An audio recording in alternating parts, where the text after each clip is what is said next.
Hi, Patrick here, Half Cheetah Will View. And wow, I've been running around with my head like a chicken with the head cut off. Uh, yeah, that's what happens when insomnia hits. So I've been running around because I did not sleep too good. But we're here. We're here. It's going to be 1 o'clock here shortly. We'll be joined by our friends, the Friendly Minute, the podcast group based out of Chicago and also Turkey. So this would be our first time doing a show with a guest from Turkey, and as we all know, in fact, as a matter of fact, when I was actually talking to James. Um, they were undergoing their second earthquake as him and I were talking late at night on Instagram. So um, that was sort of surreal. That was different. But he is okay. He is safe.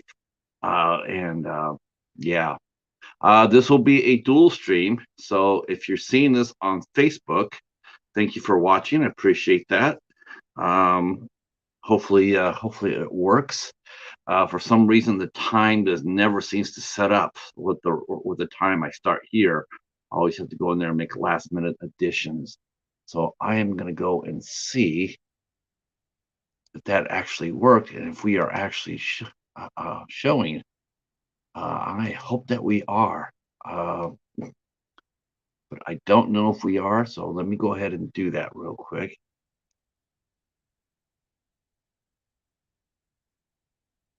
Oh boy. Okay, it says that we are. All right, so there we go. Hopefully everybody will come on in and say hello. Hey Hobbs, Charles, how are you? Welcome to the show. We will be talking to the friendly men in a few minutes, along with special guest, their friend Anthony, also known as Ant Reviews Things. So we're getting two for the price of one today. So this is going to be a lot of fun. Um, like I said, I've been running around my head, like running around trying to catch up with everything. So yeah, welcome to the show. Um, yeah, it was a lot of fun last night. I had a lot of fun. We got together and we did a impromptu uh, drive for our good friend Maverick Media. We pushed him over 500. The last I looked, he was still over. He was over at 502. I looked this morning, and he was at 502. So it looks like it is holding. So congratulations to Maverick for doing that. I also want to mention a couple of other notices real quick before I go to the calendar. Tonight at 8 o'clock on House of Horrors, we'll be celebrating its 100th episode with Stephen and Miss Boomstick. That's right, they are celebrating their 100th show tonight on Stephen's channel, the Horror Freak 85. As some of you may know or may not know, Miss Boomstick has been nominated for Horror Tuber of the Month. And so if you want to vote for Christy to earn that honor, you can go over to the current Horror Tuber of the Month, the Mighty Ice Lord, Wes. I am the Ice Lord, and you can vote for many people there. I know Miss Boomstick is one, and the Professor is another that you guys can vote for. The other two slipped my brain. I saw that, Charles. I saw that. It was really nice of you. Um, that was really nice of you. That was cool. Um, Hi, Mr. Dan and Horror. Greetings, greetings. We'll be joined by our special guest here shortly. The other notice I want to do is let you know that next Thursday at 10:15 on Hobbs channel, on Hobbs Horror, the Midnight Hour will be welcoming in actor Galen Howard will be joining the merry band of pranksters on the Midnight Hour. Galen has appeared in many great shows, including The Book of Boba Fett, Brooklyn Nine-Nine, a ton of other great films and TV projects, and he will be their special guest. I think it's going to be at 10. I think the show starts at Actually, I think the show starts at 10 o'clock sharp. The interview will be then. I'm not exactly entirely sure. I know that Hobbs and the crew will let us know probably during the next Boneyard episode, which will be happening on Tuesday on Mr. Bones' channel.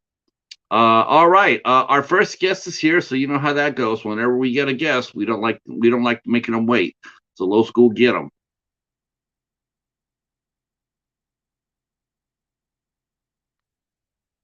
Okay, cool. Hello, Pat. How you doing? Greetings. How are you? I'm doing all right. Doing good. I'm glad you are here, Mark. I'm glad you are here. Mm-hmm. Yeah, we'll just slowly. We're gonna have the whole crew slowly filter on in, right? Oh yeah. All right. The Friendly Men. I gotta say, the Friendly Men. This is a new partnership, so to speak, with them. They have helped me already immensely. They've gotten me. Actually, they've got me 4 guests already. They've gotten me themselves. They got your friend Ant from Ant Review Things. We got Hollywood historian Shannon Vieira will be here with us next Saturday at 3 p.m. And of course, the Jerry Montano from Danzig, ex bass player from Danzig, played with them for played with them for on 2 albums and toured the world with them. And he also is in the band called Nothing Face, Destroyer. Hell yeah, that guy. You know what? It's almost like he should be like have bass will play. Yeah. Yeah, I mean he is a true slinger, a very talented musician, and not only is he a world famous musician who has been on over who's had 30 million albums sold, he also loves horror movies. So we are not only talking a little Danzig, a little Nothing Face, a little Destroyer, a little Hell Yeah, but we're also going to be talking a little bit about some horror next Wednesday at 8 o'clock here on 8 Questions with. So how are you doing today? I'm doing all right. It's like kind of just about right afternoon my time. I mean, I'm in the Chicagoland area. Where are you located, Pat? We are in southeastern Michigan, actually. Nice. Okay. Yeah. So we're only an hour apart. Oh, nice. Yeah, I wasn't sure if you guys were on the West Coast or East Coast or wherever. I mean, we've had guests from all over, like different, like California, different countries, wherever. So it's that's what's really cool. That's what's really cool about this interview is this will be my first time I've talked to anybody who's been based in Turkey. So this will this will be a first time for me. Hi Joshua, how are you? There's the Friendly Men already in the house. Is that going to be Ben right there in the chat? Yeah, might be Ben. I think Ben is joining. Mark. That's you. You're Mark. So I'm thinking I'm gonna because I know one of the Friendly Men was not going to be able to make it. I guess they had to work, and I do believe that was Ben. I do believe it might have been Ben. Yeah, So how I mean, while we wait for the other fellas to get here, tell us a little bit about the podcast. Tell us a little bit about what it's a little bit about. I mean, it seems to be. Is it all music oriented or is it all media oriented? It's pretty much all media oriented. Like we've had musicians, we've had like actors and and people who have like directed movies and stuff. So it's not all music. Some of it's like actors as well, but like a lot of it's media oriented. We haven't really done a whole lot. We did have a lady in Turkey who like deals with like paranormal stuff. So that was kind of outside of that. But for the most part, yeah, it is a. Oops. Oh, okay. Yeah, it's okay. Okay, let's see. There he is. There's Anthony from Ant Reviews Things. Yeah. Yeah. Hey, my boys. Yeah, there they are. Hey, you're rolling in here strong. Man, how's my friend Mark? Is he boring you to death or what? No, not at all. Not at all. We just started talking a little bit about you guys' background. Oh yeah, Mark he's been the originator. He was with us from the beginning, and so has Anthony. And yeah, so Pat, explain to us, how does this work? Can we see the chat or the comments, or because you should be able to see the chat? Mark is very direct. It should be up. Are you guys looking on your monitors, or are you guys all on phones? Oh yeah, no, I'm using my phone. Yeah, all right. Well, I'm looking at the comments in here, so cool. Yeah. So, well, Pat, Anthony, go ahead and introduce yourself. Tell the audience who you are and what you do. Jonas should be coming too, Patrick. So, Yeah, There he is, Jonas. How's it going, guys? okay. So, go ahead, Hey, Anthony. Pat. Start first. Introduce yourself. Oh, yeah, I'm Ant from Ant Reviews Things. I review things. I started before we started doing Friendly Men and Ant Reviews Things. Me and James's brother Ben, who's part of the Friendly Men, we would do promotions for like concerts, like local punk rock shows and whatnot. And we would do video flyers on like YouTube and Facebook to promote the shows. And we got kind of good at it. And then COVID happened. And so there was no more concerts. And we just had so much fun writing this stuff and acting and doing it all that James started doing Friendly Men. Well, first it was called the Mark and James Show, and then or the James and Mark Show. Turns out there was already a show on YouTube called that by two Asian guys. So obviously Mark and James confused some people. So they changed the name of the Friendly Men. At the same time, I did a couple of videos bored during COVID, mainly because I got a bad Subway sandwich and I watched the movie Rocket Man. So I decided to do videos about that. And one of my friends in St. Louis, Basamp, he has a radio show every Monday night called Serious Journalism with Basamp. And he liked my videos and said, hey, you want to come on the radio and do this once a week? Have a little short bit. And I said yes. So I started doing that and kept making videos and eventually joined up with the Friendly Men. And now we're just this collective of weirdness. Yeah, I think some of the guys in the chat here, I think I'm thinking I know what they're thinking, and I'm thinking it too. These guys are sort of giving me Cinema Squad vibes, and that's a really good thing. It's a positive thing right there. We love the Cinema Squad, and they have a collective as well. I think collectives are great. I think they're fantastic. Yeah. You get like people doing the same thing, the same, the goals, and then come together. I mean, it's just what you guys have done for me already. I really am thankful. I don't know how I got on your radar, but it's been awesome. Actually, I can answer that for you, Pat. Actually, is going through YouTube, I was trying to find other YouTubers that like movies like us, and I watched some like collector videos, And hey, Mark, say hi to Sam. Hi, Sam.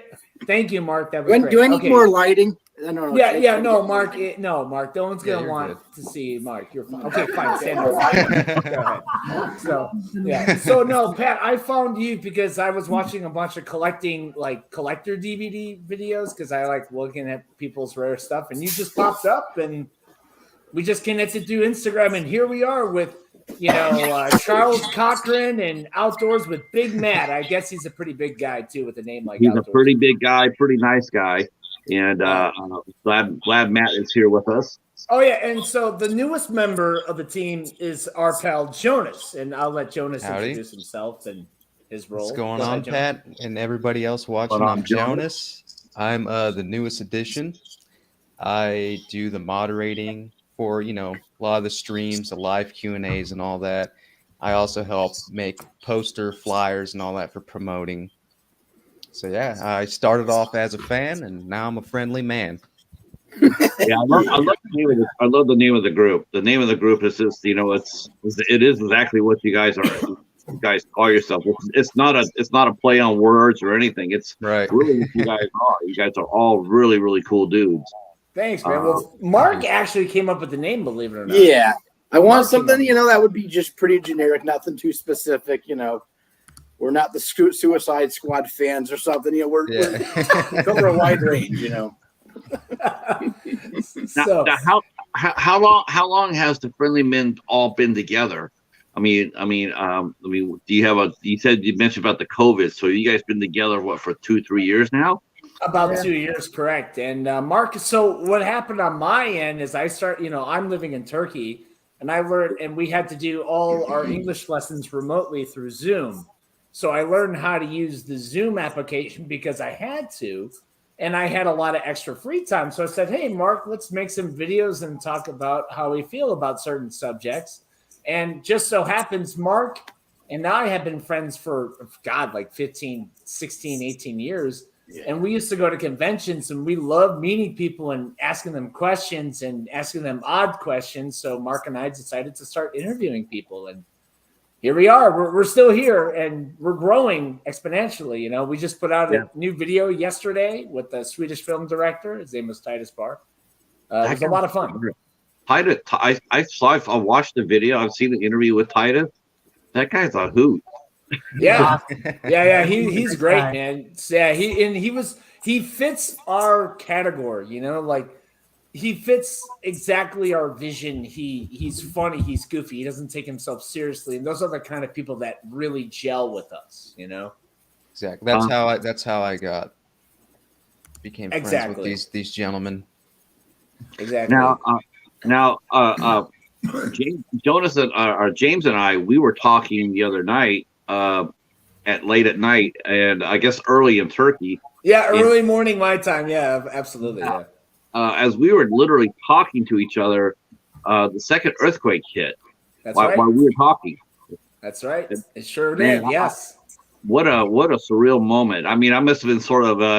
Can you talk to us a little bit about that? I mean, you and I were talking, so the first earthquake had already happened, so I guess you had already heard about it, obviously. But I felt it, actually. I felt both of them. And, both of them. Yeah. And actually, we had an earthquake about 2 months ago. It hit a small city in Turkey called Sakarya. And I have some students over there, so I was concerned about them. And that one was bigger than the recent one here in Ankara, where I'm currently living in. So when that earthquake hit, it actually took some of my pictures off my walls, and I can hear the glass shattering and stuff. But this last one on last Monday, my wife, she woke up at 4 a.m. and just said, we're having an earthquake. And I'm like, what? And so I kind of like, we're lying in bed, we're shaking and feeling it. And we didn't move. And, you know, there's a chandelier right above us. So, you know, if I'm going to go, it's going to be me. You know, my wife is short. I'm kind of big. So, you know, I'm an easier target for a chandelier. And and then so I woke up the next morning. I got messages from Aunt. I got messages from Jonas. I didn't get any messages from Mark, which is surprising. Mark sends me messages of like, you know, his favorite BBW women, you know. So he was like, hey, James, what do you think of her? And I'm like, Mark, she's a perfect 10 for you, you know. Can't find the belly button, but she's perfect, you know. So it doesn't matter. Yeah, exactly. So then while you were messaging me, Pat, literally 5 minutes after you sent me the message, hey, I'm going to bed, the house started to shake, and I'm sitting on my computer. My wife comes up again, and she's like, we're having another earthquake, and it started to shake. And yeah, man, it was pretty scary. And unfortunately, I do know some people that were affected pretty bad in the earthquake. Actually, one of my students' father-in-law died in the earthquake. So it's unfortunate, but you know, life continues. It sucks, but it's true. I lived in California for my first 36 years on the planet. In 1989, we had an earthquake in the San Francisco Bay Area, and then you have the 94 one too. The one in Northridge, yeah. The one you know during the 89 quake, it was weird because it hit, and it's just like how you said, it lasted like 2 minutes, and you can see the ground move. It's so weird. I know. Weird. And and actually in Illinois we experienced an earthquake, and I was sleeping on Mark's couch, and I felt nothing. You know, my parents called me. This was like 14 years ago, and they're like, James, are you okay? And I'm like, I feel nothing. But just recently, experiencing earthquakes for the first time in my life. Yeah. Yeah, you don't get that out here in the Midwest. That's one thing. I've been out here for quite a while, since '99, and I think I've only felt like one tremor. Wow, that's amazing. Yeah. I haven't seen any tornadoes. I haven't seen anything like that because that happens to our severe weather month, and we sometimes we've had a tornado hit here at night, but it was an EF0, and it hit about 2 miles away, but it didn't affect us. But it did hit, and it was weird. Yeah, I'm sorry about you. I'm sorry about your students and their families. That's terrible. Yeah, I know. Now, you guys all, I heard a couple of magic words during your description of where you guys were from and how you got your start. That was punk rock. Yeah. So you guys all punk rockers first and foremost, or are you guys more rock and roll? Anthony, go ahead. You start. Well, You start first. We're all over the place. Mark's mainly a metalhead. James is mainly a metalhead, but we all like the Ramones, though. It all comes from the Ramones, though. Yeah, it doesn't matter what music you like, as long as you like the Ramones, you're all right. Yeah. Okay, so let me ask you guys a quick question. So who do you consider the Godfather? If someone has their sound up, I'm hearing a background. Could be Anthony, or because I have my headphones on. Mark lives alone with nobody, not even an animal. Hey, He Dan. is the animal. Yeah. It's probably Anthony, actually. So, all right. So No, it's not me. I just muted myself. It's not me. Okay. All right. So here's the question for you. Most important punk rock band in American history. Oh, definitely the Ramones. The Ramones. Yeah. Definitely the Ramones. And Anthony and I were fortunate enough to actually interview two members of the Ramones. That was fantastic. Yeah. Yeah. I think aren't they all gone now though? Except for Marky and CJ are still alive, and Richie. Marky and CJ, Richie. yeah. But the original core Ramones are all dead. Yeah. I couldn't believe that when I saw that.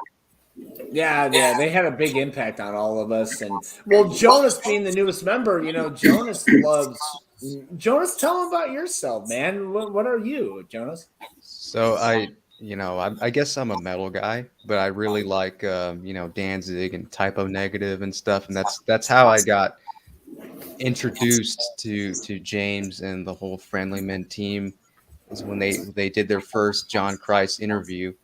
I pretty much kept tabs on that, and it just one way after another, I was just closer and closer, and then I ended up just joining a live stream with him, and then now we're the friendliest men. Yeah. And Mark couldn't join that interview. He was getting a vasectomy, unfortunately. Yeah. So I met Mark a little later on, sadly, but everything's great now. I'm glad you guys are all here. Yeah. Oh, yeah, I can still hear myself on someone's speaker. Yeah, that's weird. Yeah. I think try muting. I think it's Mark, actually. Mark, Wow. Are you using the blue snowball? I love it, Mark. We're talking about defects while live on YouTube. Mark, are you using the blue snowball? I just have the computer audio. Do you want me to see if I can get that snowball? Yeah, please, Mark. We'll talk about your love life while you do that, okay? Okay, great. Yeah, James, right, I think you and I are pretty isolated because we got headphones and stuff. Yeah, we got the headphones on. Yeah, exactly. Mark, do I got to wear these stupid things? We can hear Mark live. So, hey, you know what, Pat? We got some people in the chat, and if anyone has any questions, so just to let your viewers know that Jonas and I do a lot of stuff on Instagram. We had a huge event earlier last month. We did the first live stream with one of our guests, and we had a live fan Q&A, which I remember, Pat, you also watched, yes, right? I stepped in, and you were asking me about that. You're asking me about the benefits of doing a live interview on Instagram, and I have never done an 8 questions on Instagram. I've seen people try to do it. It seems to me, it seems glitchy. Like people I go inside different chats on Instagram, and the sound never works. Or I get booted out. One of the bad things about doing that is like here, as you can see in our chat stays forever. So people, I mean, that's a really good thing about it. You can come back to the chat and go through it. Whereas Instagram, they will take their chat down within 24 hours. You'll still have your interview, but you just won't have any feedback from the chat because it'll be all removed. That is the reason, yeah, that's the reason why I never really do anything on Instagram per se. I've never seen anyone do that, and it's kind of a shame because everyone's on there, and I think that's how more actors and musicians should interact with their fans, is it letting them go live. Because Pat, the response I got the following morning with how many thank you messages I got, thank you for letting me talk to my favorite guitar player of all time, it really touched me in an appropriate way, people, not an inappropriate way. All right. So yeah. All right. So here's a question for Mr. Dan and Horror. Dan and Horror, who does our thumbnails? Well, it was my cousin did all the thumbnails, but right now I'm starting to learn some thumbnails myself. We had an artist who did the last John Christ one. He drew them, and then Jonas does the thumbnails for our Instagram live events. So yeah, sorry to cut you off, Pat. Go ahead. You guys have drawn some really powerful guests to your show. Tell us about. I want to talk to you about that interview with John Christ and Winterborg. Wintersorg, yeah. Actually, did you guys set that up, or did? Absolutely. What happened was, Wintersorg has always been one of my favorite bands since I was in high school. And when we started doing the YouTube channel, I reached out. Actually, it was on Facebook that there's a picture of Andreas, the singer of Wintersorg, sitting side a Danzig flag. And it just so happened we did our first John Christ interview around that time. So I wrote a comment and I said, hey, that's a really nice flag. And then he responded to my comment and actually liked it. And so I added him on Facebook. We started corresponding. We did the first interview with Wintersorg. And then when I knew that their guitar player is like a huge Danzig fan, then I said, all right, we have to set this up. We have to get the whole band of Wintersorg, which they'd never done. The whole band has never been in a full panel before. So we got a Swedish folk metal band, and then we got this John Christ, ex-Danzig original guitar player, and we brought them together. And I thought it was just great. It was fantastic. Yeah, it was a great interview. Thank you.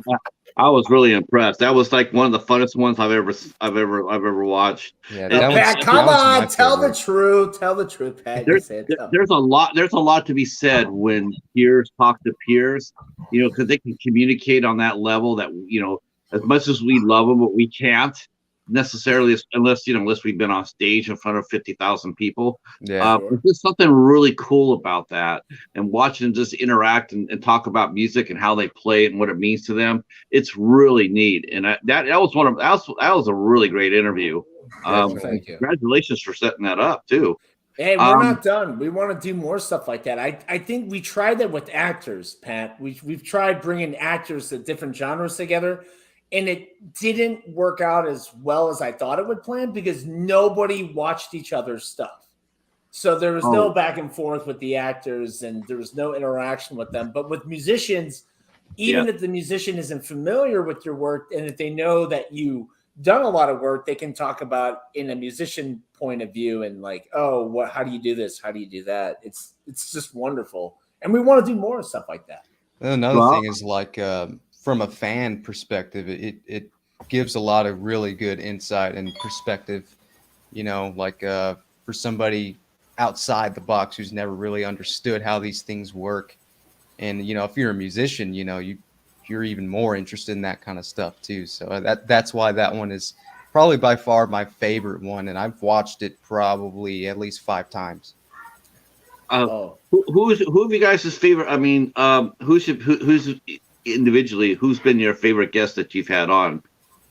Anthony, you want to take it on first? Go ahead, Anthony. Personally, CJ Ramone, because I just being a huge Ramones fan, my favorite band in the world, in my opinion, the greatest band ever. Tell him how difficult it was to set that up, Anthony. Go into details. It was tough. It was tough. But back to the question, John Christ, that was really cool, just because we got to talk to another legend. But in terms of the things we've done, My favorite thing, talk interviews aside, is when we do like some of the comedy stuff and we do like skits with Mark, and that we did a thing called we do this thing called Getting to the Point, and one of them we did was called CLT, Constantly Lifting Thing, and I wrote it, and so it had a big place in my heart. And Mark was fantastic in it, and it's not an interview; it's just a goofy comedy thing we did for fun. Right. And I like the things like that. But in terms of the interviews, to answer your question, it's probably got to be CJ Ramon. That was super fun. And me and James, like, what was it? We were on Instagram Live the other day, and the guy from Apocalypse Hoboken, which is a Chicago punk band, popped up.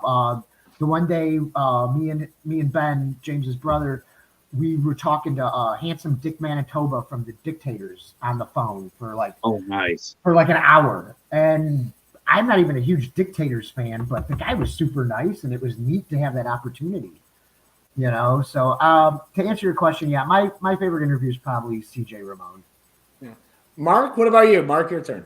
Well, I really enjoyed that conversation we had with John Christ, and he was really entertaining. He had a lot of good stories, and kind of went into some of the like tour details, like touring the U.S., touring Europe. I thought that was pretty cool, and I also really liked Weston Cage. Like Weston was really entertaining, and he obviously comes from an acting background. He of course is kind of known for being Nicolas Cage's son, but apart from that, he also does acting, and he was also in a metal band called The Eyes of Noctum. So I thought that was kind of cool how you kind of got the blend of the two things, because we had talked to actors and musicians, and here we got a guy who kind of did both, and he was pretty cool. We really enjoyed talking to him, and I don't know if I'd say, I don't know what would be my favorite. I really enjoyed those two a lot. I think they'd stand out.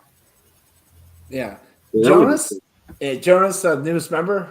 Well, for me being the newest member, my favorite one that I've actually been a part of would have to be John Christ, and I can't name the other one yet. Yeah, but of course, right. I mean, John Christ we've done the most with him, right? yeah, we have a live Instagram event, 3-hour live Instagram event, and 3 additional interviews. Yeah, but it's cool to say as a new member and as a huge fan of John Christ and Danzig, it's cool to say that was my first project with y'all, was with my all-time favorite, right? Yeah.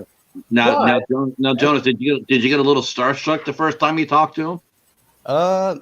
Almost, but I think given the job that I was set to do, that kind of did keep me a little occupied, so I wasn't too nervous, if that makes any sense, because I was really just worried about we're testing this out, or I'm dropping JC's convention dates and all that kind of stuff. So, but yeah, and that was actually a pain in the butt to open with, because John Christ and Jonas and I were live before for about an hour trying to test audio, playing. Yeah. John was playing his acoustic guitar for us, and we're like, all right, how are we going to do this? But John, believe it or not, that guy's a genius. He figured out the delay, how long a delay was. Yeah. So he started playing the guitar slower, so it was more in tune with the delay. So when you watch that live opening that we did on Instagram, it syncs up a little bit better than it was before. Yeah, way better than how it started off. At first, I'm like, there's no way we're going to be able to pull it off, but John figured it out. They have a delay here on StreamYard with YouTube. I think it's like, I've seen it anywhere from 5 to 15 seconds delay. It depends. It depends the time of day or when traffic or whatnot. But yeah, there is that delay here as well. Yeah. So how do you guys go about getting your guests? I mean, do you guys do a weekly meeting? Do you guys brainstorm? I'll answer that one. James bothers people. James will just bother people. How long? James was talking to Weston Cage, Nicolas Cage's son, for what, like 10 years before? Yeah, and then not only that, John Christ as well. But John Christ bothers people. He's absolutely telling the truth. I actually bother the crap out of our guests, and then spam.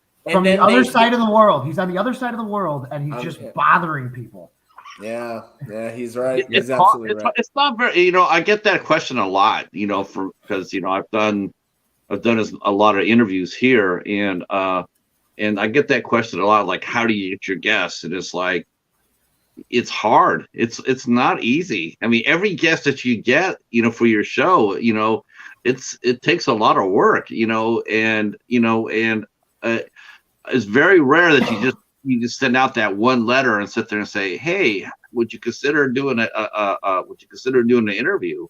My friend Al Lecard in there, the AKA the Bat, he knows this as well. He does interviews as well, and it takes a little bit of a time to do that,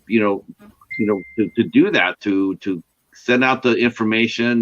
Like the first you do the question, then you hope that your request actually goes through. Then that your request. I mean, see, I know some people, what they've done is they've gone through the movie database plus, and they get in there with all the information, and they sweep it, so they get all the emails and everything else. I don't have access to that, so I just go directly to them. And of course, a lot of the times, by the time I write my message and send it through, you already know they get so many private messages that most of the time your request is already getting swallowed up. It's already going to get, you can send out a message today saying, dear Weston Cage, how would you like to do an interview? By time that you hope that he sees it, another 200 people have written into him saying, hi, how are you? And your message gets lost. So you have to go back. What I do is I go back. If I resend out the request, I go back, I unsend the first request. I unsend it. Then I turn around and I resend it again in that hope that it gets seen. Not easy. Yeah, it's like you're refreshing your request. Yeah. Essentially. I can elaborate a little bit on what you're talking about. Actually, in my whole opinion, I believe it's timing. Like it's all about timing. When you catch them at the right time. For example, when I met the Turkish woman who lives in Turkey, who's an alien investigator and UFO investigator, I'm an American living in Turkey, so her comments are just all in Turkish, right? She speaks English. She wrote a book about a man who had sex with the alien and had alien babies, believe it or not. And so I wanted to meet her. She did Coast to Coast AM back in America, like in 2010. So I just wrote her a comment, Pat, and I said, hello from Ankara in English. And then she saw that message because I stood out, because I was the only English comment. And then she messaged me back and added me and said, she's like, who are you? And I'm like, well, I'm an American living in Turkey. I want to talk to you. And so we had her on our program, and she was actually the first guest that broke us 2K, because she actually does a lot of television work in Turkey. Nice. So, and then as for Weston, Weston was posting something, and I would watch him live on Instagram, and then I would try to be like the first comment that he sees. So I'd be like, hey, do you want to talk with us? And then my hobby is meeting people. That is a huge hobby of mine. Anthony can tell you, Mark can tell you. Oh yeah. So when you say like, hey, I just want to talk to you, a lot of people don't understand, like they don't care. But when you say like, hey, I have a platform, I have a YouTube channel, it's a little bit more intriguing that way, Yeah, or I can send them naked pictures of Mark, and then they don't want to come, It's so. or I mean, either or, Well, I do have an ace up my sleeve. I don't send them my picture. I don't send them this. Oh, come on, Pat! You're the most handsome. I send the cheetah out there to talk for me, and that's the reason why I get all my guests. It's like, wait a minute, you have a real cheetah? Okay, all right, let's talk. So he's definitely my go-getter. Yeah, well, that's one of the reasons we got Jonas. Is Jonas absolutely. Is handsome. Jonas is handsome. So now we're going to send Jonas out there and be like, hey, get us these people. You're the face of the friendly men, because James and Mark, this ain't working. Yeah. If anyone wanted naked pictures of Mark and try to blackmail us, they would pay us not to show those videos. They would be like, hey, we got some pictures of you with your shirt off. And we're like, I'll pay you not to show that public, all right? Don't show it public at all, So, hey, Pat, quick question. How many people are in the chat? I see the chat is just blowing up. Who's this Anthony Anthony Chabot. This is our good friend and film expert, Anthony Chabot. He is one of the nicest people ever on the planet. Anthony has been a guest on 8 Questions With. Cool. Yeah, fantastic guest. And he's going to come back on and visit us back in June. And Mr. Dan and Horror is here. Mr. Dan and Horror is here. He's also been on the show. Let's see, who else has been here? How many people are live with us right now, Pat? Right now, live. We have 10 people watching us. We have 9 people watching us from here, and one person's watching us on Facebook. Oh, that's amazing. Hey, Pat, listen, I'm going to tell you a secret. Mark has an incredible talent of impersonations, okay? And Mark is going to give you an impersonation of a confused Frenchman at a movie theater watching the wrong movie. Go ahead, Mark. Do it for the people. We got an audience with this, Mark. Go ahead. What is this I see here? Why is the dinosaur? I thought I was going to watch an action movie with Robot Cop. This dinosaur, I do not know what's going on. I do not like this. Amazing. Like an Italian person. There was an Italian person with Down syndrome.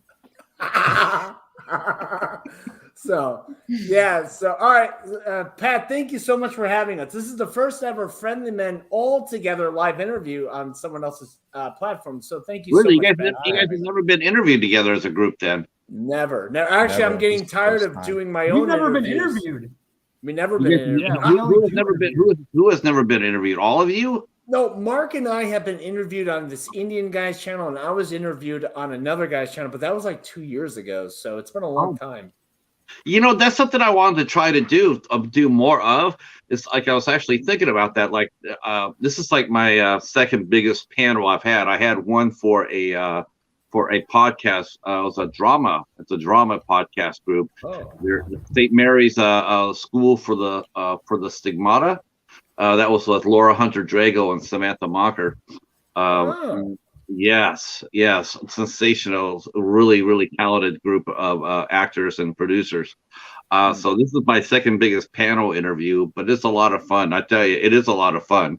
I agree. Now, Pat, I have a question for you, though. You asked us a similar question. I want to give you the question as well. What are some of your favorite guests that you actually got a chance to talk to and stood out to you, besides Mark? Yes. I honest to heaven, I mean, and you know this too, right? Now, let me ask you this question before I answer that one. Oh, come on, Pat. That's not fair. Hold on. I got curveballs. Now, have you ever had an interview that you would like to have done again, like you or even skipped altogether? You ever had?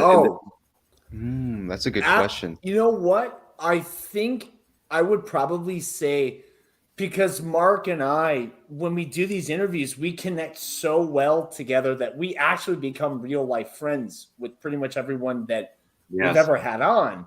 I mean, when the day of the earthquake, Weston Cage sent me a message like, "Hey man, are you okay?" And so we're still in contact with each other. You know what I like doing, Pat, honestly, is I like bringing people together. I like the whole panel with John Christ and Vittersword. That was just I like bringing people together. I would probably, to answer your question, I'm going to have Mark answer the same question, is probably all of them. I mean, they're all just wonderful people that we've ever talked to. I mean, like Mark can tell you that we've done some great things with some actors. We wrote a movie script. We did a live script reading, and that was fun. So, Mark, what about you? Which guest would you like to have back on the Friendly Men? I would definitely like to have Weston back at some point if we can get him. And he's got a new movie coming out too. Yeah, he's got a new girlfriend, so he's a busy guy these days. But but of course, I also really liked. That's a good guess. Why am I having a brain freeze? Because Mark, we've interviewed like 30 Monster people. Man, Alan Maxon, he'd be cool. He was cool. Like we did the script reading with him. Let's Alex Maxon. Yeah, Alan Maxon. Sorry. Yeah, so and by the way, we just had a guy, Derek. We're having a new Friendly Men episode that will come out in less than 2 weeks. Our friends are going to go to Europe with Cannibal Corpse, and Mark and I got a chance to speak with them twice. And our buddy and Mark and I had a personal friend who actually shared the stage with Pantera at the recent reunion. So he's actually a friend of ours. Oh. So we talk all the time. Anthony, what about you? Which guest would you like to have back on the Friendly Men? Nice curveball, Pat. I see what you're doing here. You're killing time. The Uno reverse card. That's the difference between doing 30 interviews and doing 350. Yeah. You're very clever, very clever. Hey, Jesse, that's right. John Christ did bring us all together. Okay, cool. Yep. And who would you like to have back on the program? I'm gonna go back to CJ Ramon. CJ was a trip. CJ was awesome. He talked to us for what, like 3 hours, something like that. Literally, we had to cut it in 3 different segments. Yeah, we had to do a 3-part video, and he just sat in his living room. We didn't think he was going to come on. Yeah, we were going to give up. We're sitting there with our thumbs up our butts for like an hour. Like, I don't think he's going to show. And the next thing you know, James just hit me up. Oh, he's here. And I'm like, all right, let's do this. And then all of a sudden, me, James, and his brother Ben, we're all on the Zoom thing. And you just see me and all 3 of us just get up out of the meeting before he showed up because we just got nervous. It's like, holy shit, here's a legend we're about to talk to. We just got nervous. So me and Ben got up, grabbed a beer. All right, let's calm our nerves. I don't know what James did. He probably drank tea or, Yeah. Now, if that happened to all of you, like I asked that earlier about Jonas, but have you guys had a fanboy moment or, starstruck moment when you meet somebody and you go like, holy shit, I'm actually talking to this person. That's what happened to me with CJ. And then after the John Christ thing, because Barrett Carlson, who did the John Christ thing, the first one with us, me and James have known him forever. Like me and James have known each other for over 20 years. And then our other friend was part of it. And after it, my friend Barrett, who's in it, he's dropping me off at home, and he goes, me and him were just like, holy crap, that just happened. We just talked to John Christ, and we couldn't fathom it. Right. So that, but to answer your question, yeah, I'd go CJ Ramon just because I love talking about the Ramones. Yeah. Sure. And unfortunately, Jonas just had his moment on Wednesday with our newest guest, and which we cannot discuss right now because his won't come up till later. And given that you can always promote it. Yeah. Sure. Oh, we will. I mean, like if we say something because we have another interview coming up before that, so we want to. Oh, right. Pat, you're a professional. You know how this goes. Mark, I'm not sure what he thinks, but how do you? Let me ask you this: How do you like doing your live interview versus like you did your live interview with John on Instagram? How did you like doing it live versus recorded? What's the pros and cons? Absolutely loved every minute of it. We went 3 hours and 20 minutes. But James, talk about the editing. Oh yeah, I mean, like, well, when we did the live thing with Instagram, I mean, this guy who's currently in the chat right here, his name is Jesse Bennett. He watched this live, and then I think when you go live on Instagram, you interact with people more. And when you give them a chance to speak to their favorite musician of all time, and you just let them speak for just 2 minutes with them, it means a lot to them. And like, I literally woke up the next morning and I couldn't even cook breakfast for an hour because I was just responding back to all these thankful messages, and that's just, to me, touched my heart. And I want to keep doing that more. I want to start bringing back stuff to the people because I believe, like, when you go on a live stream now, it's harder to interact. But when you see people go live with them and see them in shock or shy, like, it's just something about that energy. It's amazing. And I loved it. But okay, so to the edited stuff, I mean, I have to watch a 2.5 hour interview and I have to try to cut it down to an hour, sometimes 30 minutes. So and then when they name drop people, I have to find who that person is and find the photos of them and what they do. So I would say, like, it's just even this, like, I just want to sit back and put my hands behind my back and watch Mark eat on camera, Right. I mean, that's the beautiful thing about this is like I don't edit. It's raw. It's 100% raw, and it's just, it goes. I mean, we include everything. Little feedback, tech glitches, whatever. Yeah. So, I know a lot of people will go back and clean that up and make it really pretty and everything else.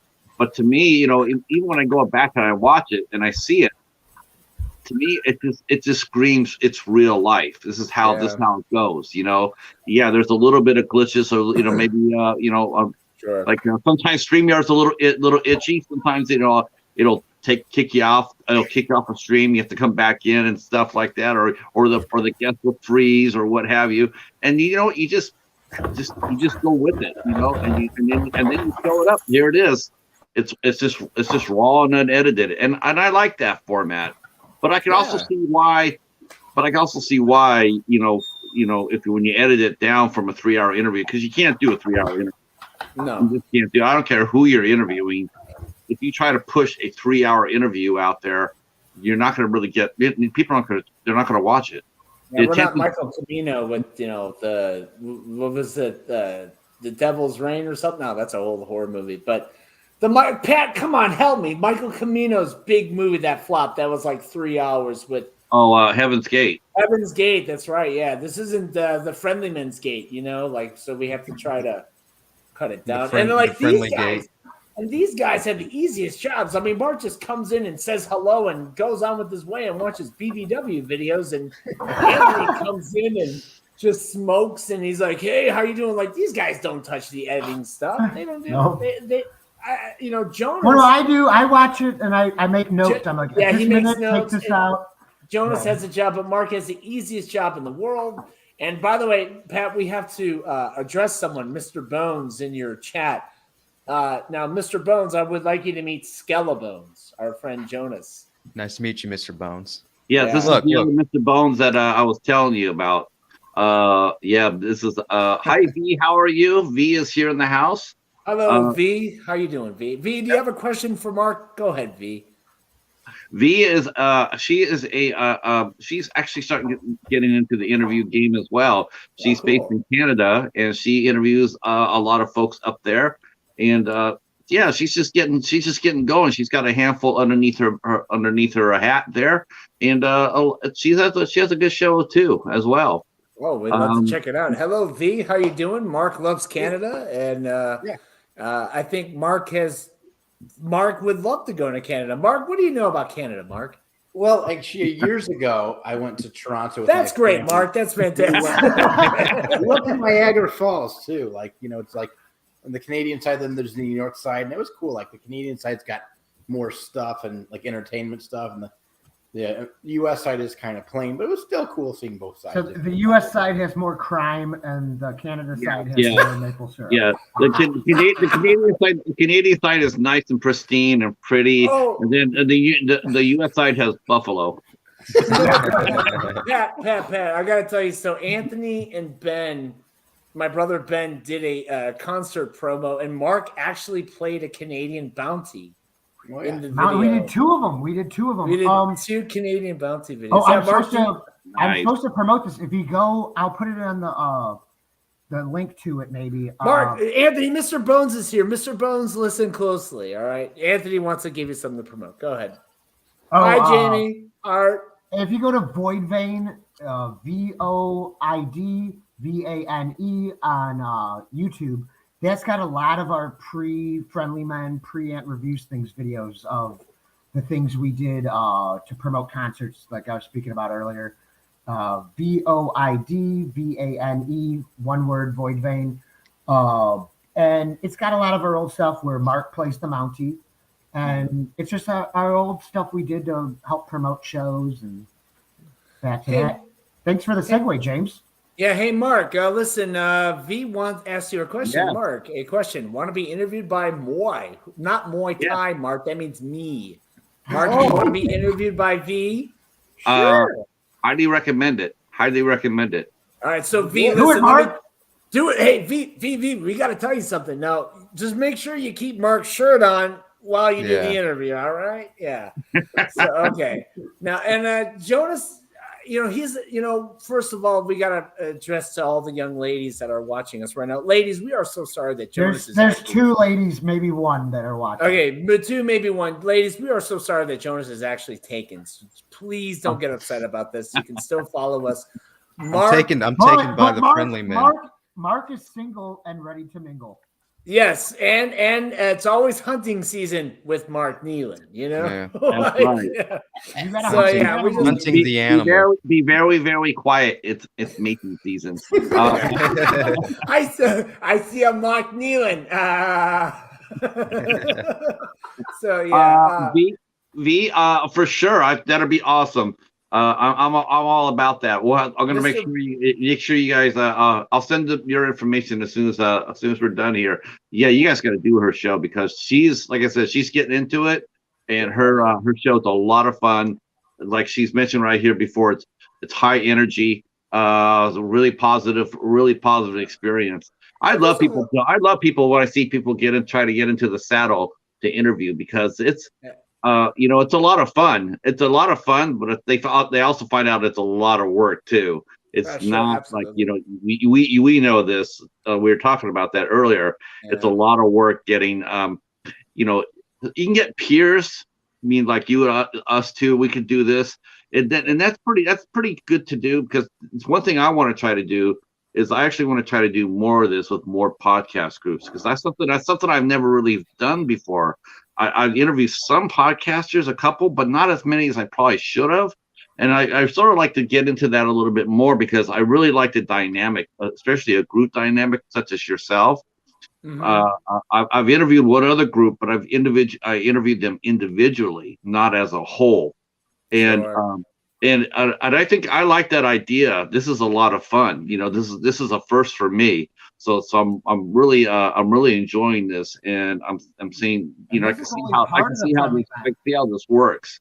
What This is band? only part of us. This is only part of the friendly man. Ben still isn't have my here. brother. Mimi isn't here. Yeah, we're Yeah. missing a few We components. actually do have some women who've actually been on panels with us, believe it or not, and Well, we they've got just been Mimi. awesome.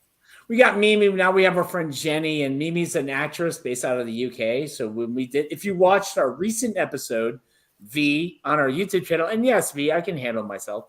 I am a married man, V. So yeah, just one lady's enough for me. Hey, Mark, Well, listen, there's a it's nice one at a time. one at a time. Okay, what is this? A Thailand spa or something here?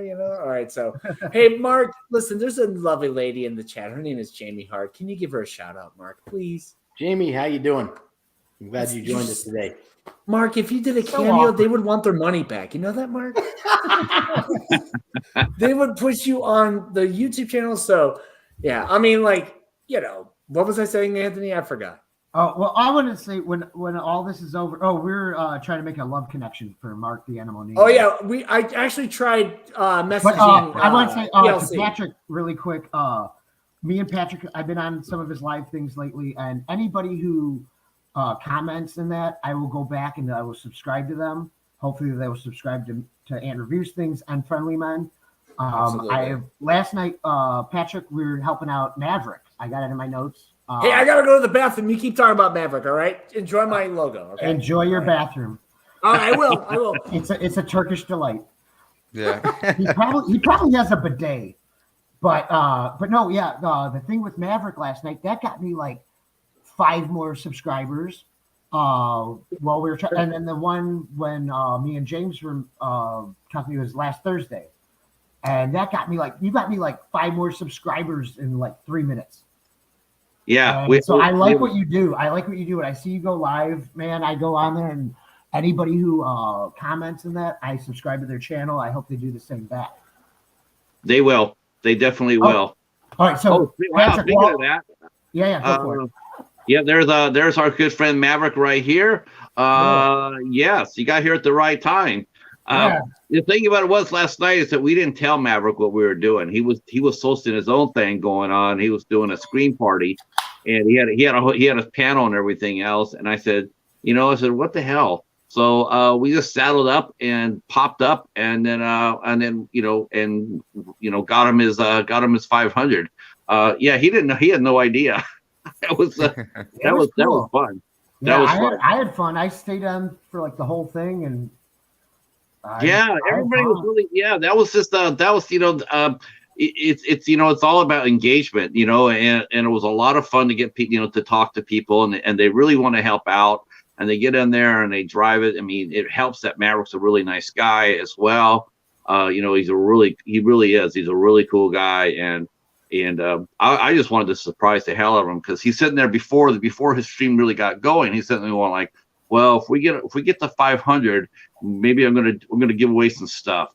And I'm like, well, yeah, you should do that. So let us help you. So he popped up there, and then as far as I know, too, last I looked this morning, Maverick is at 502. So all the subs held. So that was really that was a lot of fun. And you gave me a lot of pointers with that. I didn't know, to do like to add a comment and that so that it stays. Yeah. I didn't know that. So yeah. That's part of it. That's part of a lot of people. They like to do that sub for sub thing, which YouTube does not like that. And they'll ask for subs, and YouTube doesn't like you doing that either.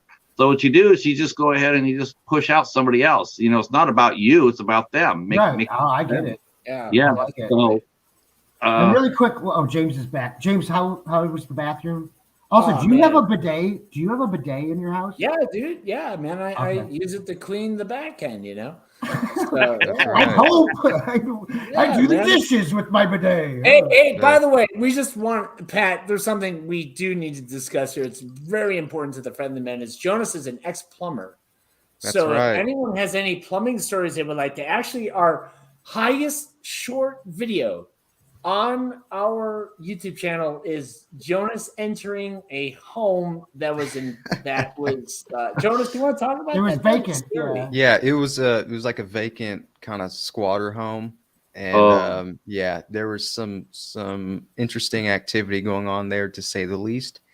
But it's all found footage on the Friendly Men's channel, so you can check that out. Is that underneath the Blair Witch, the unseen footage? Yeah, kind of. Oh. But it's live too, so there's no. It was scary. Editing. I was watching it live, and I was scared for Jonas. I'm like, there's like demented demons on the wall. Have you done that a lot, Jonas? Have you done like the urban exploration? Not much, but I mean the closest I've gotten to that is actually going to various houses for my job, and when I was a plumber, I'd been in some really weird, creepy houses. Seen some weird stuff too. Yeah, that's right, Jesse. Blood on the door. Hey, Mark, look who's here. Ben is here. Our other member of the Ben's here. Ben's here. Mark, Ben. Hey, Jonas, you got a comment, man. Jonas is chill as fuck. James, do you have heated floors? Actually, I do have heated floors, but some areas are pretty cold. I have a cat. Heated floors. She always lays on the heated floors. Hey, Mark, can you please address the chat, Mark? I mean, you are the co-host of the Friendly Men. You got to be more alive. Yeah. How did James and Mark come together? We met randomly by dancing with each other at a heavy metal Viking show, and that was like intro, like in 2008. Mark, tell them the story how we met.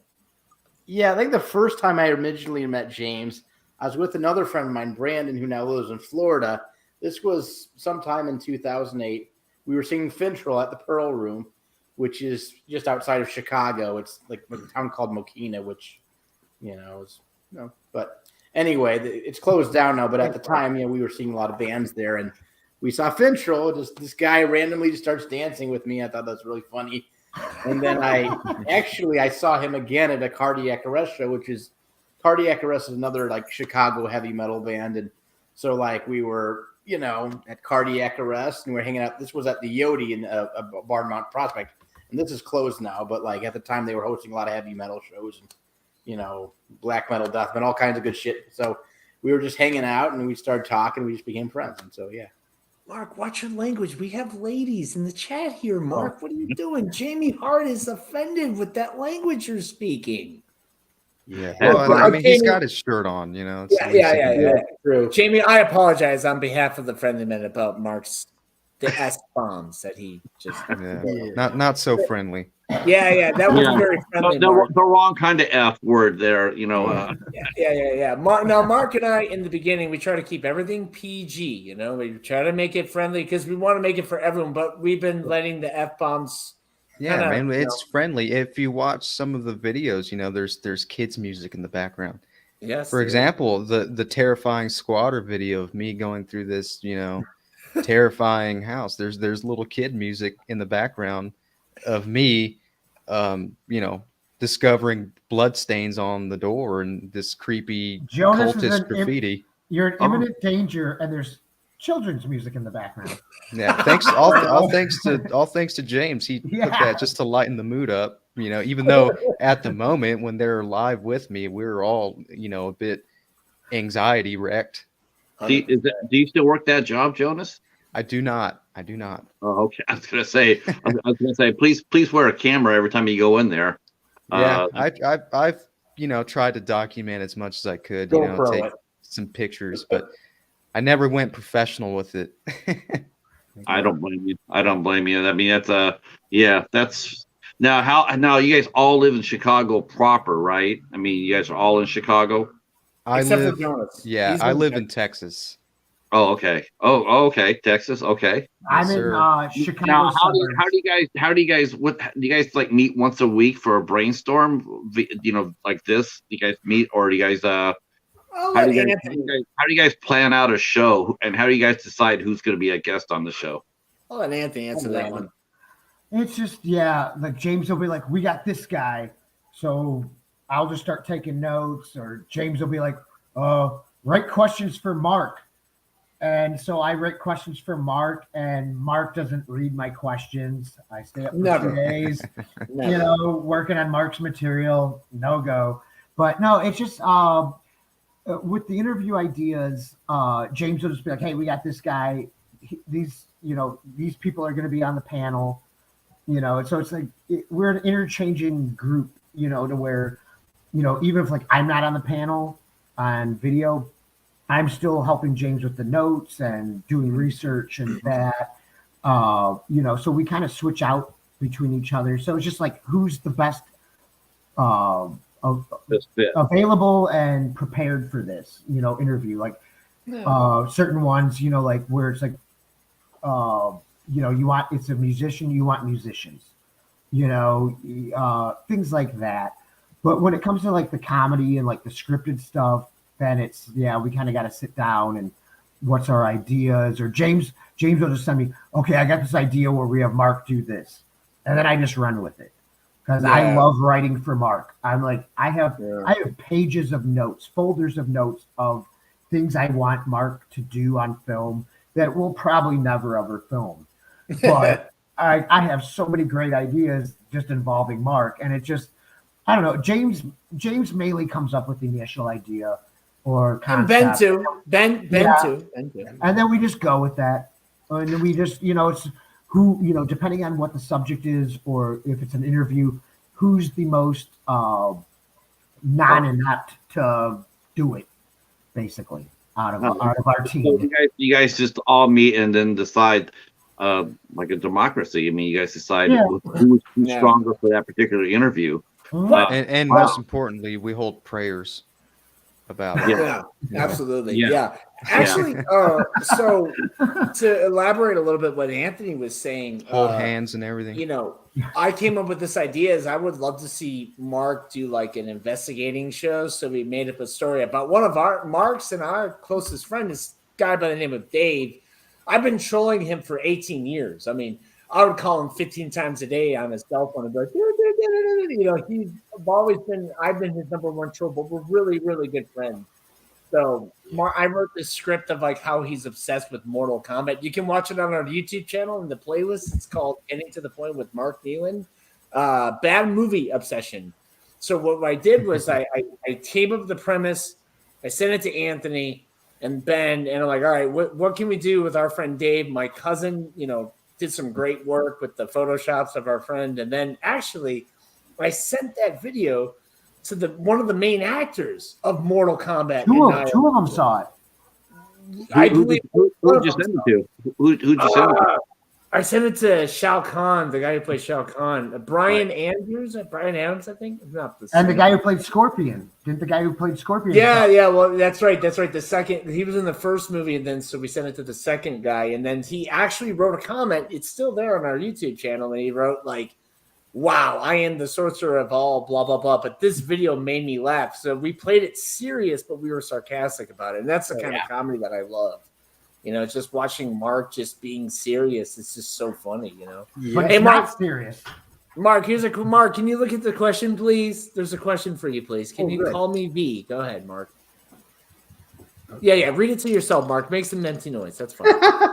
Yeah, but that was really fun though, because that movie Mortal Kombat Annihilation, like the first Mortal Kombat was cool, and you had a villain, whoever the actor that played Shang Tsung did a fantastic job, and you're just like, wow, that was cool. That guy's so badass. And then see Mortal Kombat Annihilation, like, what the is that? What the heck? You almost said it. I happen to love Annihilation. Oh. James Remar. James Remar. That's right. Yeah. I mean, you can't deny James Remar. That guy came out there and kicked ass. I mean, Christopher Lambert was awesome. But when I remember watching that when I went and saw it at the theater, and it came out, and I'm looking at him like, holy shit, that's James Remar. And it's like he's always playing the bad guy, and here he is playing the good guy. And he's playing a wizard. And how could you deny him that? And he cut his hair too. Yeah. Hey, John. You know what? Mortal Kombat Annihilation is a lot of fun to watch with friends, and it is. Definitely. I agree. Hey, Jonas, did you see this comment? This is call me V. This is why he's part of the team, because he does look like a young Johnny Depp. So we need to, we just got the results. And by the way, Pat, I'm gonna express myself here a little bit, but we got our analytics came back for the Friendly Men, and we have 0% females and 100% men. So we hired Jonas. They're just using me as their specimen, and it's fine. At least I'm involved. It's all right. But we're afraid. Mark and I are deadly afraid, though, is once they find out he has a girlfriend, all our women audience is going to leave us. Well, let me tell you about the YouTube analytics. I've seen that too. I've gone in there, so it's like you have no women watching you, and I go like, yeah, okay, even though you come back out and you see like there's women in your chat and they're all talking to you and everything else, I don't trust the YouTube analytics. No. Now you guys all had your individual channels. So what do you guys do that's different on your individual channels than you do as your collective? Okay. So like I see Ant reviews things. So what kind of things do you review, Ant? Do you review? Well, like I said, like I do the radio thing, or I used to, so that's on my channel, and then I'll do just funny videos of it. It's supposed to be a review, and I play, I wear the tie and the glasses and everything, and I play an over-exaggerated character of myself where I'm louder and more obnoxious, if you can believe it. And that's my goal with that. And I like to refer to it as like I'm a distraction therapist. I want to entertain people, but I think people need distraction in their life. And by just putting out something really silly and goofy, somebody might get it. A lot of people won't get it, but the people that get it, it works for them, and that's all that matters to me. Sure. And then, and James and Mark are kind of the same way. We're absurdists. The more absurd, the more ridiculous, the better.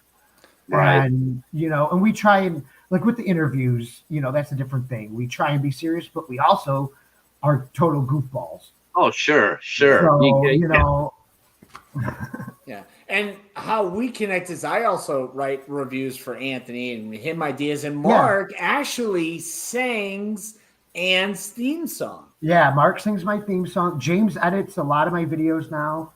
So it's just, we're just like a collective, like kind of like the band Odd Future with Tyler the Creator. James is Tyler the Creator, and we're like the other guys in Odd Future. We all just kind of we have our own thing go. Or I guess a better example would be Wu-Tang Clan. We're kind of like Wu-Tang Clan. That's right. James or if you really want to go James is the RZA. Super group. Yeah. If you really want to go deep, you could say you're more like Digital Underground. There you go. Yes, and James is Shock G, the Humpty Dance, right? And we're the other guys. Mark is Tupac, because Tupac used to be in Digital Underground. That's right. And Jonas will start doing stuff. Now, this has never been done. This has What? never been done before, but Mark is going right now. He's going to sing you the Ant Reviews live theme song right here, Mark. Give it to the people. Go ahead, Mark. Ant reviews things. He reviews lots of things. He reviews so many things. He reviews great things and some not so great things. He reviews so many things. That's You the remember theme that song. whole song? Yeah, You he does. remembered Oh, but he forgot like the other part too. That doesn't matter. Yeah. I'm happy with it. Okay. Yeah. So that's So, is that your theme song there, Ant? Yeah, So we go to your if you channel watch and my- we hear that. Yeah, you go to my channel and except for the stuff on the radio, all my videos, it starts and ends with, it starts with Mark and then it ends with mashed potatoes. James, can you explain mashed potatoes? We have this. It's like a reoccurring thing of mashed potatoes. Yeah. So Anthony does that radio show every Monday night in St. Louis called Serious Journalism with Basamp. Yeah. So I said, hey, Anthony, I want to do a review for you. I want to write it and I want to edit it my way because, this is all audio. There's no visual. So I called up Mark and I said, hey, can you say mashed potatoes three different ways, And so what I did was we made this fake review about mashed potatoes and how much we hate Idaho. But Mark, say it again. Mashed potatoes. But how's the other Do one? the song. Oh, yeah. Can you see potatoes are great. Goddamn. They're really good food. You can eat them for lunch or dinner. No, if you can eat them with every meal. Yeah. Mark, you should sing at like elementary school classes and like read stories to the classes. Yeah, I could be the new Barney the dinosaur. Yeah, just the worst idea I've ever heard. Yeah. So I don't know. So we just cut. I cut an Ant. You can listen to it on YouTube.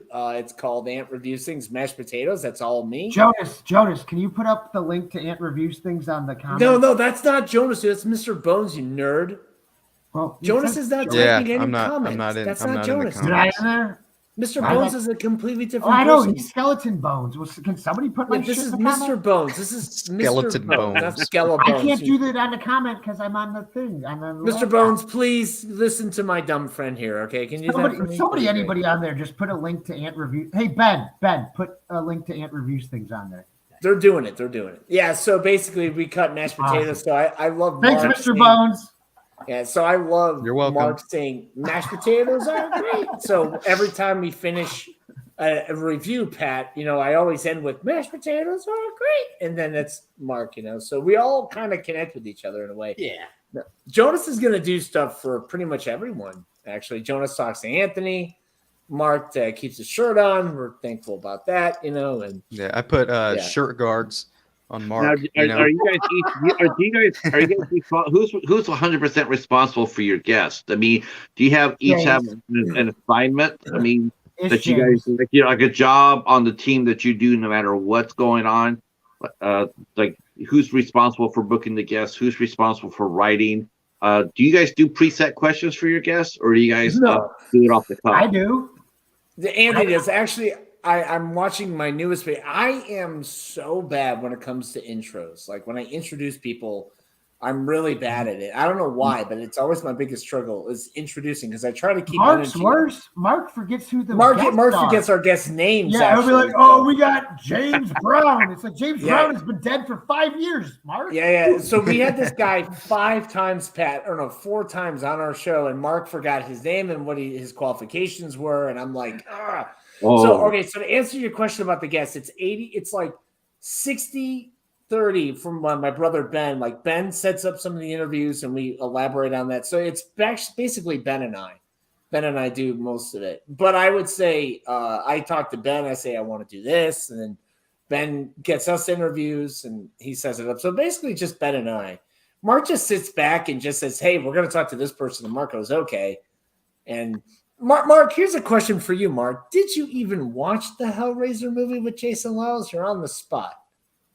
I did. I watched it over 2 days. What? I watched half one day and then half the other day. It was all right. That's why in the Jason Wiles Halloween episode, you were just like, yeah, you filmed in Serbia, right? And I wrote his questions for him. Wrote the questions, man. Mark Oh, so disappointed. do you guys do preset questions? Just Anthony. Only Anthony. Not I have a whole page of stuff just for you, Pat. Like I worked on that for the last 2 days. Go ahead, Anthony. Anthony. Oh yeah. Well, I got you. Get Pat. Get him. All right. No, I'm not gonna get him. I'm not. What is this? What is this like? Nutty Professor. You want me to get like you're a movie. Hey, guy, leave the Pat. impersonations to Mark. All right. That's true. Mark, do your best Eddie Murphy impression. Oh, damn. I don't know if I can do Eddie Murphy. I forgot what he sounds like. Hey, Mark Nealon, enough. what do you do with 10K in your hand, Mark? 10K. Oh, gee. That's easy. That's easy. Mark, They pay me. Oh yeah, no. Mark is he watches every single cent, every dollar, everything he spends his money on. Mark, what would you do with 10K? Probably at this point, just save it without much. Or maybe I'd probably invest part of it and save part of it. That's probably what I would do. And just Mark. Yeah. Thanks, Mark. The energy just dropped. The correct answer, Mark, is 2 chicks at the same time. No, he meant getting 2 baby chickens at the same time. Yeah. I thought you meant 2 chicks in the cup. Eggs are expensive. I didn't realize chickens were that. Eggs are expensive nowadays. Yeah. So that's what. All right. So Anthony, go ahead. Oh yeah. Since we got All right, Pat so here. let's talk to Pat now. What's friendly amendments? I want to Friendly talk to stuff. Pat. Go All ahead. right. I got a couple of questions. First, I was going to ask, you're a big movie guy, of course. I was going to ask what's your favorite movie, but that's a dumb question. I want to know what is the worst movie you've ever seen in your life? What movie? What Yeah, movie? you just- Well, I definitely have to put Superman 4: A Quest for Peace is up That's my there. favorite Superman movie, man. That You movie. like- That you movie. like- That movie is so bad. It's Pat, so. Nuclear Man, come on, he gets scratched. That was so scary. Oh, that movie's just beyond bad. That's just terrible. He takes all the nuclear bombs and throws See, and I'm with you, Pat. The worst movie I've ever seen is and movie Batman That's and the- Robin. Batman and Robin. Yeah. Batman and Robin. Yeah, that was Mark? pretty bad too. Mark, what about you? Worst movie you've ever seen, Mark? It's hard to say. I mean, Yeah. I remember Worst me and adult Ruben movie saw you've it ever seen. together. It was really bad. I forget the name of it, but That's I how you know it's seen really part of bad. You know it's so bad that I've never watched the movie all the way through. It was just like, the fuck, what the heck is this? You know? All right. Pat, you were going to say something before my co-host. Ben saying Superman 3 was way worse than Superman 4. I Oh. agree. I agree. I know Superman 4. That's just painful. Ben's also saying Geely. Geely is- I have never seen. I gotta go pee. All right, go ahead. And I Jonas, I have managed not to see Geely. hey, Jonas, you didn't answer your question. What was the worst movie you've ever seen, Jonas? And that's tough because I've seen a lot of bad movies. I'm not too big into the superhero stuff. But I really hate Halloween 5. What else? I gotta add in. I gotta add in a Go sub. ahead, of course. I'll add one other one too. Mr. Bones already dropped it too. Hereditary. Oh, I hated that movie. Oh, Hereditary. Yeah, it was. That movie. Oh Lord. have Hey, mercy. Echo's here. Your guy Echo is here. He's always here, right? That's right. Echo. Hi, Echo. Hey, Mark, say hi to Echo. Echo. You know, me and James, we saw a movie called The Apple. That was pretty weird. Yeah, Pat, do you remember that one? Which what? The Apple. Like 1980 or something. Oh no. Oh, the I have a terrible- question for all y'all. Okay. What did Start y'all with think? Pat first. Let Pat. What did you think of Halloween Ends? Take it I away, have Cheetah. not watched it. I have not watched it. I Really? haven't. Yeah. No, this is the. You probably can relate to this. Where we're all movie. A lot of us here are movie collectors, so you'll hear this a lot. Have you seen a certain movie like Halloween Ends? You'll get this a lot. I haven't seen it. I have it, but I haven't seen it yet. I have, yeah, Mark, yeah, yeah. did you watch Halloween Ends, Mark? I did. It was all right. I mean, it wouldn't say it's my favorite, but it was. I think it was better than the last one before that. I mean, Yeah, Kills was just annoying. Yeah, Halloween Kills was just stupid. So like, yeah, Halloween Ends was decent. I thought, I think they set themselves up. They set themselves up so well for the last one. Mhm. They did all the Easter eggs. They did all the they did all the service. I mean, it could have really been an amazing show. They could have really made it really special. And then they dropped that Halloween Ends on us, and it was just like, I mean, they spent all this time taking us to this one point, and then just let the whole fandom there. Yeah, That's why that movie people just hated that movie so bad last year. I really liked it. Too many chefs in the kitchen, I think. Yeah, Yeah. absolutely. That seems to be a big problem in movies these days, especially studio movies. You get all these executives down there, and the directors it used to be a director and a screenwriter, and that's what, and an executive producer. And the producer was supposed to act as your cushion. It doesn't work that way anymore. And that's why we get movies like Halloween Ends, and I'm afraid it's gonna happen for Scream 6 too. Scream 6 looks like a damn car crash. It really. Yeah. So what do you? Go ahead, Jonas. I was gonna say. So what do y'all think about the new Exorcist remake by Blumhouse? Pat did not see the original one in theaters, which I got a little bit surprised actually, but I don't care about the remake of Exorcist. When they re-released the original. I did too. When we were in high school. We were in high school. Pat, yeah, we were in high school. They re-released it with all shit, and I never watched it until then. It was amazing. My dad never let me watch it, and then I went when I was in high school, saw it in the theater, and I thought it sucked. I'm not an Exorcist fan. I love it. I thought I don't like supernatural. I don't like supernatural horror. All right, Pat, can you mute his microphone, please? He doesn't hear though, it's like what you don't like supernatural horror? Is it because it disturbs you? It's some of it I like. Like one of my favorite horror movies of all time is the original black and white The Haunting. And it's a supernatural one, and it's great because it's black and I love black and white, and you never see the entity. You never see the force that is messing with this house, that's haunting this house. And I thought that was very effective. But all these newer anything after that, it's BS to me because I try not to believe in ghosts, and that it doesn't do anything for me. Same with I'm not really like I love Freddy Krueger and Jason and all that, but I like more of a character like Leatherface, because Leatherface is a human being. Leatherface is just an inbred Texan, much like Jonas, who just, but he's, hey, no argument here. But you shoot him with a bullet, he gets hurt. I don't like the thing where you can't kill the entity. I want it to be like, even like a zombie. Zombies are cool to me because they were once living, and yeah, you can chop off their head, do what you gotta do, and they're done. I don't want somebody in my dreams that I can't. I don't know if we're going to horror movies. Which here, let's go another question. This is do we finish up worst movies? Let me go to the chat real quick. Yeah. Let's see, because the chat blew up on this question. So see, Troll 2. We interviewed the guy from Troll. Yeah, George Hardy is a personal friend of mine. Yeah, we interviewed him. Personal friend of mine. Okay. Now let me ask you a question. That's a good question. Have you ever interviewed anybody? I mean, you know what you were getting when you interview someone, someone like that. Oh, yeah. How do you do you find yourself? I mean, that's what they're really known for, right? They're known for a certain property. Mm-hmm.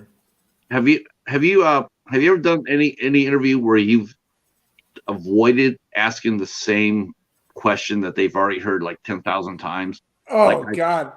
Almost with the Christ thing, I think like the biggest avoidance was talking about Glenn himself, because he's been for 30 years talking about, his Glenn. So we tried to, Anthony and I actually, we had a meeting about that, things we don't want to talk about. So yeah, I mean, for certain guests, absolutely. With Christ also, with John Christ, it got like, because we did so many of them, and especially with the live Instagram thing in the beginning, a lot of the things that we had already covered, other people, when they got to ask them the questions, were redundant because we'd already covered it, or it's stuff that you can read in any interview with them. Sure. So we try and go for like weird questions. Like we got John Christ to tell us about after Danzig, he and before he started teaching guitar professionally, he made music for porn movies. Yeah.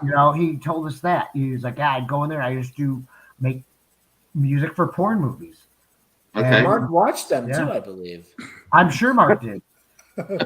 So yeah, no, actually Anthony's right, man. We just try to avoid the same questions. Like when we interviewed West. Oh, that was another thing Mark and I talked about, was when we interviewed Weston, we're like, avoid anything about his father. Just avoid anything was about his father. Mark and I watched all of Weston movies at that time, most of them at least. So Mark and I were pretty well prepared. But when we started speaking to Weston, he got more comfortable with us, and he started bringing up the topics about his dad. Right. And then so when he opened up the topic about his dad, then all bets are off. And then we're like, all right, so, what's it like? What was it? I think one of the questions that Mark and I edited in the Weston interview actually is, what was it like growing up, with your father being an Oscar winning, father? And did he keep you away from certain movies, And he answered it, and, that hit the cutting room floor for time.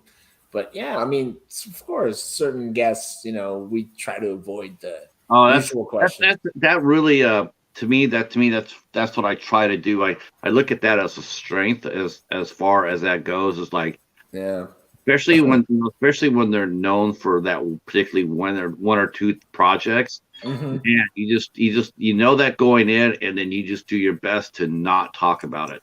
Yeah, I've done that. I've done that many times. I've done interviews with people who that's what they're, they had a certain calling card, and I didn't talk about it. We didn't talk about it. Actually, and sorry to cut you off, Patrick. I know this is your stream. I totally apologize, and sorry, people in the chat. But Jonas and I spoke to a musician on Wednesday, and it just so happens this is one of Jonas's favorite drummers. So we had an hour prep before we did the interview with him, and I was like, all right, Jonas, let's try to avoid the usual questions with this guy, and let's come up. So Jonas and I talked about, like, what was it like getting food poisoning on the road? Just regular personable stuff. And you notice how they open up and talk about that so freely. Yeah. We talked they're about not being talked. They're not being asked the same damn question. They asked, they've been talked to like 10,000 times. That's the best thing you could do as an interviewer. It's like, don't ask the same questions. That's why I don't do preset questions.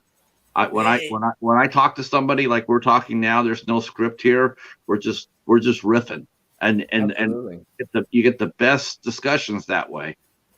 Completely agree. Now, Anthony, Mark has been quiet. Can you ask Mark a question, please, Anth? Oh, here we go. I do have Jamie Hart is sending your links. Thank you, Jamie. Okay. Oh, thank you, Jamie. And thank you, Mr. Bones. Mr. Bones and Jamie. Mr. Bones. Thank you. Yeah, Mark. Let's do I used to do this in interviews. Who would win in a fight? So let's start with Mark. Mark, who would win in a fight? Jean-Claude Van Damme or the T-Rex from the original Jurassic Park? Oh, gee, I don't think that's really that fair. The T-Rex is like 20 times the size. That doesn't mean shit, dude. Jean-Claude Van Damme could do the splits. He can do the splits when the T-Rex comes and bites him. Jean-Claude Yeah. can do the split. Yeah. You didn't think about that, Mark. Yeah. All right, so V says JCVD. Mark, go ahead. Who'd win the fight, the T-Rex or Jean-Claude Van Damme? He said T-Rex. It'd be a close call. Patrick. Yes. JCVD or T-Rex? I would have to go with Jean-Claude. Yeah. I mean, that guy was, look at Bloodsport. That guy could do anything. Such a great movie. Jonas, you want Jonas to answer this? I love it when Anthony freezes and he I'll have just to looks go. confused. I'll have to go with John Claude because the T-Rex isn't even real. And he has no hands. Yeah, he's got no reach. Yeah. Yeah, Yeah. Mark, how? Yeah. Amen. And Anthony, what do you think, Anthony? Claude had like a spear, some sort of weapon. Yeah. I think the better question would be, if you really think about this, who would win in a fight between the Fly, Jeff Goldblum, the Fly, 86, versus that T-Rex from Jurassic Park? Ooh. Oh, that's a Jeff great Goldblum was question. already, but then in this universe, where's Dr. Ian Malcolm? Because there's also Jeff Goldblum in the original Jurassic Park. So is Jeff Goldblum not Dr. Ian Malcolm? He's the Fly. Yeah. But he won. Jeff Goldblum just wins. Yeah. It could be. Jeff Goldblum. Hey, in the Fly too, it was his kid. Yeah, that's right. Eric Yeah, Stoltz. those are Eric good. Stoltz. Those are good movies. Yeah, it wasn't bad at all. Hey, Anthony, you got some JCVD beat Chung Lee and Tong Pao in 2 different flying styles. I'm going with JCVD. Amen. Anthony, give Patrick another who would win in a fight. Anthony, I love these. All right. Yeah, I wish I had more written down. All right. Jackie Chan or Jet Li? Jackie Chan. We saw that already in the Forbidden Kingdom. That's true. Oh yeah, that's That is right. That's true. right. Patrick, I met Jackie Chan. I bet he's a really nice guy too. He was cool. I got his autograph. Yeah, I went to a book signing when I was in high school. Yeah, I got to meet Jackie Chan. So yeah, if Jackie Chan's involved, he wins. Or now that you said something like that, let me ask you: do you have a Grail guest? Do you have a list of Grail guests that you would like to interview? Who would be each one of you? If you could interview 5 people, who would you interview? Oh, 5. And we'll go with James first. What 5 people would you like to interview on the show? Mark's. I don't know. That's a lot to come up with. You know what? got it. Here's some secret, Pat, that not a lot of people know, but I did actually ask.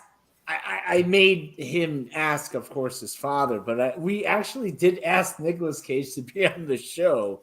Yeah. And I did get a response, believe it or not. And of course, he said no. But I would like to talk to, some other great actors, maybe some more musicians. I would probably say I would like to speak to is, oh man, why me, Pat?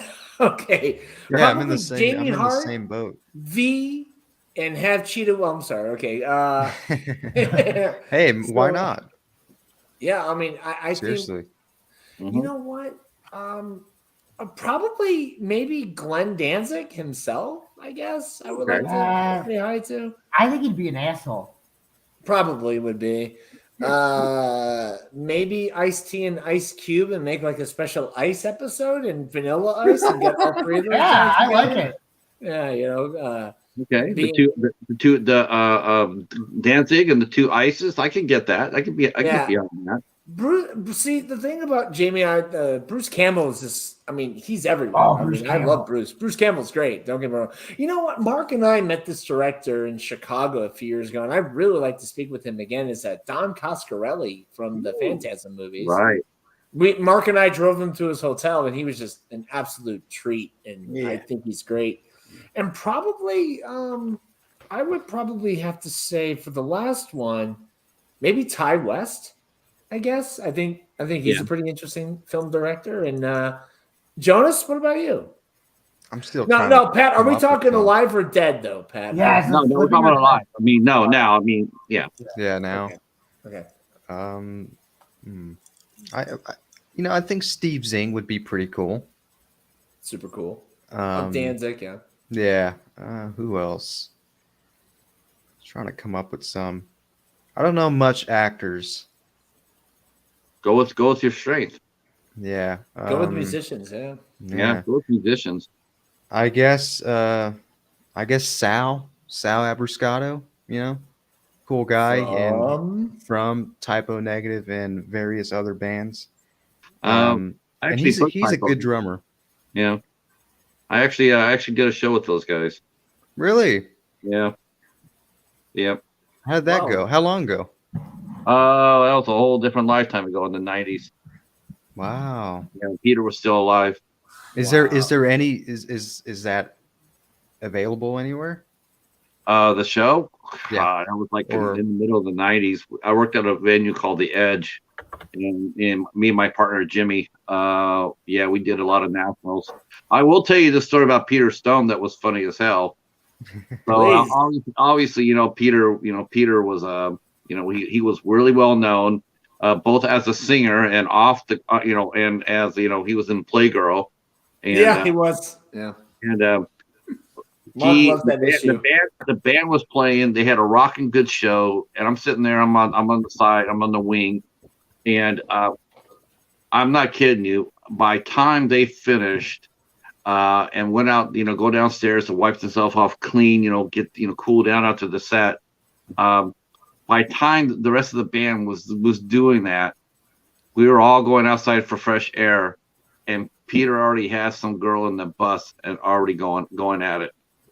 It was just, That's not surprising. I was just like, I'm going like, that's like 5 minutes. That's just like, that's, I mean, he must have been like grabbed her from the stage, put her on the stage, took her out back, put her on the bus within 5 minutes.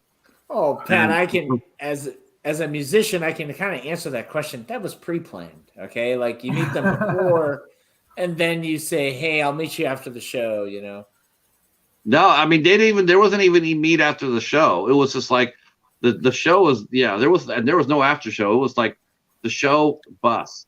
There's no after. He pulled like a man of war and grabbed the woman up by her crotch. Yeah. Remember the man of war? Get over here. Yeah, and now Mark and I have jokes about these bands having sex with their fans. It's not a meet and greet anymore; it's a meet and beat. I can actually address that too, and that is not necessarily true at all. Let me tell you, most of the time, you'd be surprised. Believe me, I was.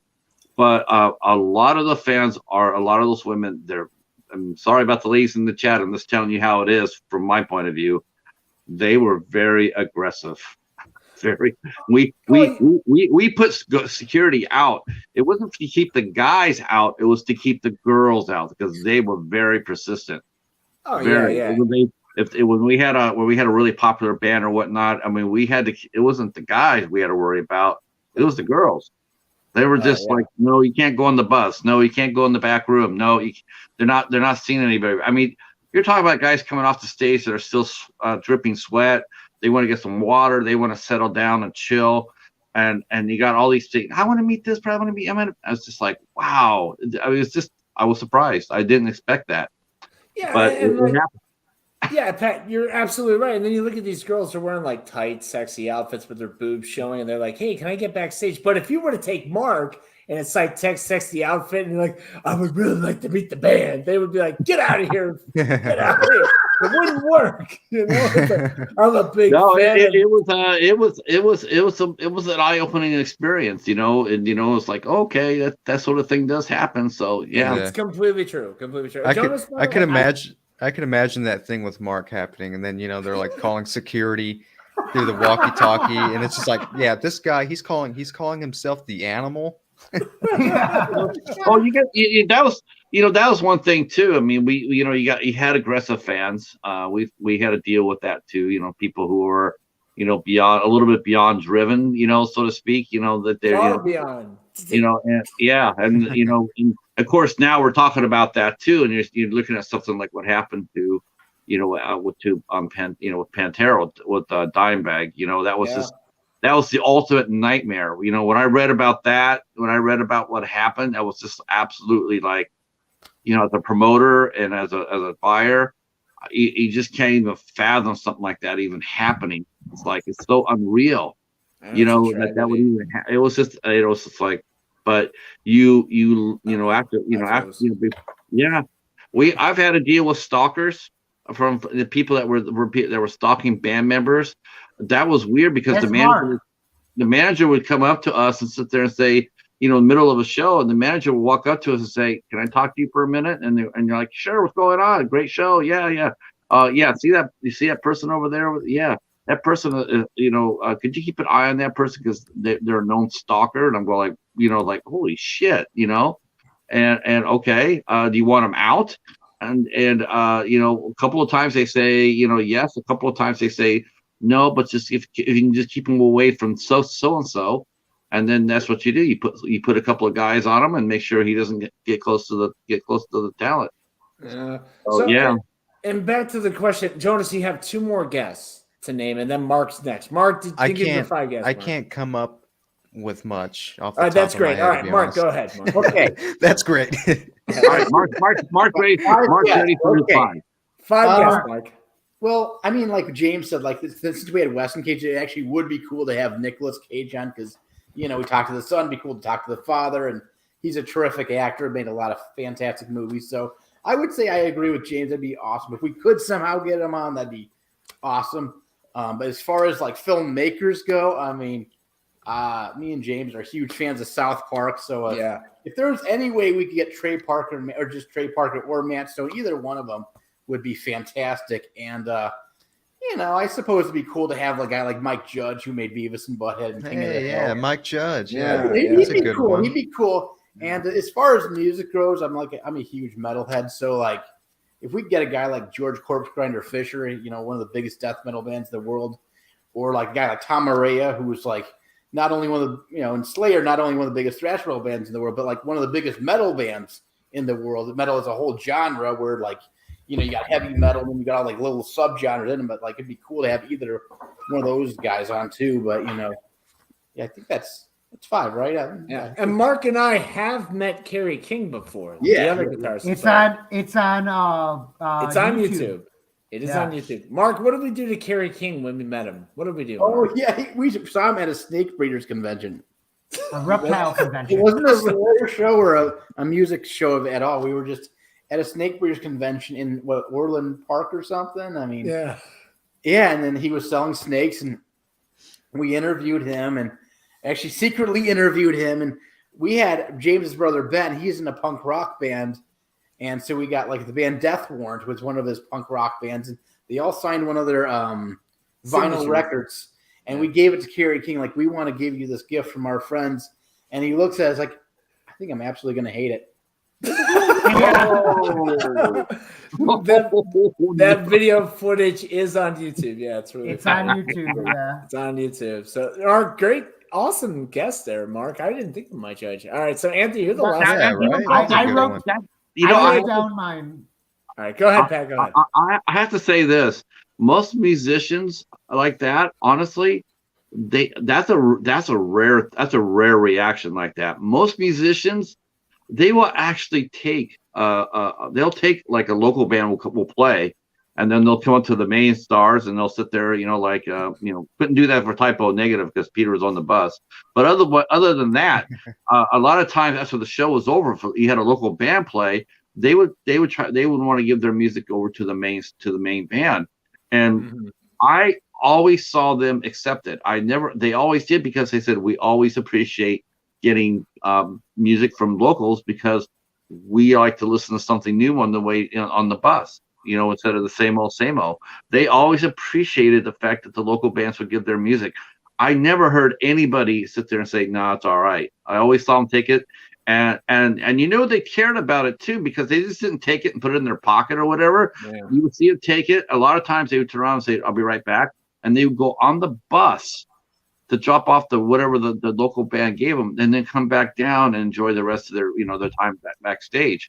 So that's a cool that's a really, and you see some guy look at it and go like, yeah, I'm gonna hate it. It's pretty unusual. I'm pretty sure the cleaning lady of his hotel took it home with her. Anthony, go ahead. Oh, by the way, we got to make Anna. Can you call Via, please? Can you guys message each other? Yeah, that'd be great. Call them, please. Yeah. Anna, check in, make sure they're okay. Check in, cast love, please. Call each other. Ask what the weather is. Anna, come on, Anna. Anna, don't let her wait very long. Come on, time is money. Yeah, right, go ahead, Ann. Oh, I wrote some notes down. Okay, so back to Patrick's question of Grail interview guests. I'm a big fan of interviewers. When I'm not interviewing people. I study people interviewing people. So I was raised on David Letterman. I would love to interview David Letterman. Same with like Conan O'Brien, Eric Andre. Those are, to me, those are like the top 3 interviewers for what they're worth. Nicolas Cage would be one. But you know, we've all said Nicolas Cage. Snoop Dogg. I would just love to. I would love to hang out with Snoop Dogg for one day. I mean, I love marijuana. I like rap music. I would hang out with Snoop Dogg for a whole day and probably have the time of my life. Another, he'd be really awesome, dude. He'd be awesome. My grandmother, she's still living. My grandmother, I think my grandma is one. I call her every week. She's approaching 90 years old. She's one of the funniest people I've ever talked to. And so my grandma would be one of my Grail interviews. And then my last one would be, I'm a big fan of filmmaker Vincent Gallo. He made the movie Buffalo 66. And Brown. Yeah, Brown Bunny's kind of, but Buffalo 66 is like one of my favorite movies. And I think he's chaotic and I like his style. So those are my answers. Good answers, fellas. Especially Mark's and Jonas's. Yeah, Mark. Yeah, I think Mark is the best. Yeah. Yeah, Mr. Dan is mentioning watching the Letterman with Crispin Glover. He got kicked off after almost kicking Dave in the head, which is sort of funny. He got, you know what's Crispin really funny Glover about that? banned. You know what's really funny about that is that Crispin Glover actually was he's actually trained. He was very careful what he did. I mean, he was very careful. But there's also a clip out there where and he got really mad at Crispin Glover for doing that. And yet there's another video from earlier where he had Chuck Norris on there, and Chuck Norris did the same thing.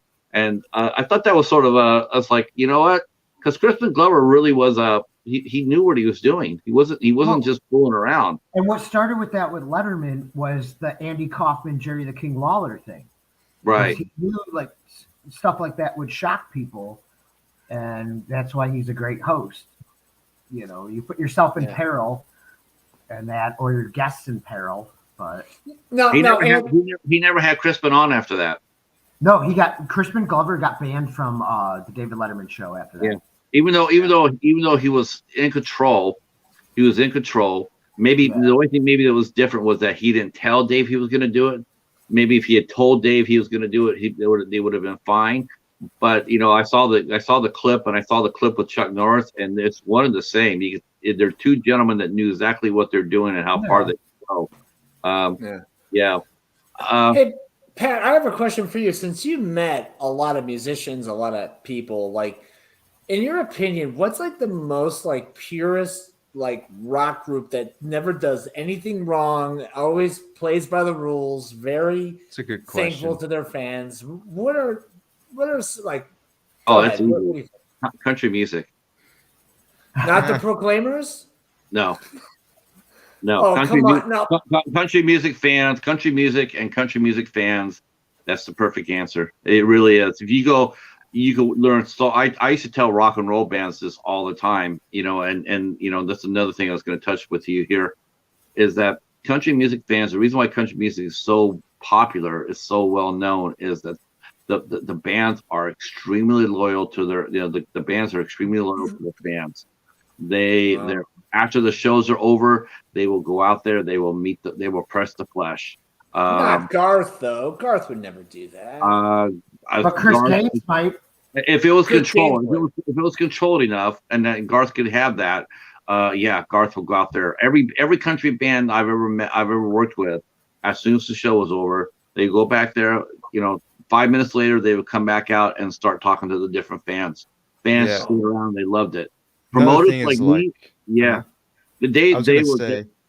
another thing, like with the country guys, like I feel like they're really family oriented. Like you see full families going to watch country shows and stuff like that.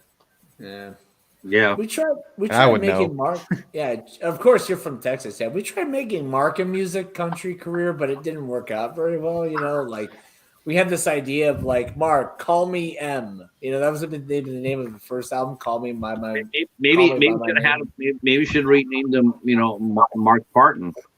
Mark Martin. Now that's a quick name. Let's all right. So does anyone in the chat like country western music? Mark, do I mean, you, you like country? look what happened. I mean, look what happened. You got a mainstream metal rock band, mainstream middle of the road rock band like Hootie and the Blowfish, known for being rock, known for being good band live, good rock band, but they went over to country. Darius Tucker went Darius Rucker went country. The band went country pretty much, and they found a whole new lease on life. And as then far as performing. yeah, a lot of guys that went into metal. Erie Vaughn made a country western album, and so Yeah, Mark and Booth. Yep. Yeah. Jennifer Nettles was actually a rock singer Wow. before she was before they cookie cutted her in the Sugarland, but she had a rock band. That's Aaron why Lewis. everybody was so shocked when they saw her team up with Bon Jovi. They're going, oh my gosh, that's so cool! Look at they're teaming up, the rock and a country girl. And it's like, oh no. Jennifer's always been rock. This just she's just now successful enough to be able to show that because she used her country music to segue over to rock. That's right. And Mark, it's been a while since Mark actually showed his pipes. Mark, can you at least give the audience Bad to the Bone? I mean, we got a lot of people watching this. Mark, come on. You can watch it on YouTube. Mark, I'll be yours, pretty baby. Yours and yours alone. The doctor knew right away that I was bad to the bone. Bad to the bone. Wait, Mark, I can play that on the harmonica. hold on. Yes. Pat, this is a live concert right now on the Half Cheetah Wilfie. I don't have any drums. Come on, Mark. Mark, sing the goddamn song. Yours, pretty baby. Yours and yours alone. The doctor knew right away. You're so good. That I was bad to the bone.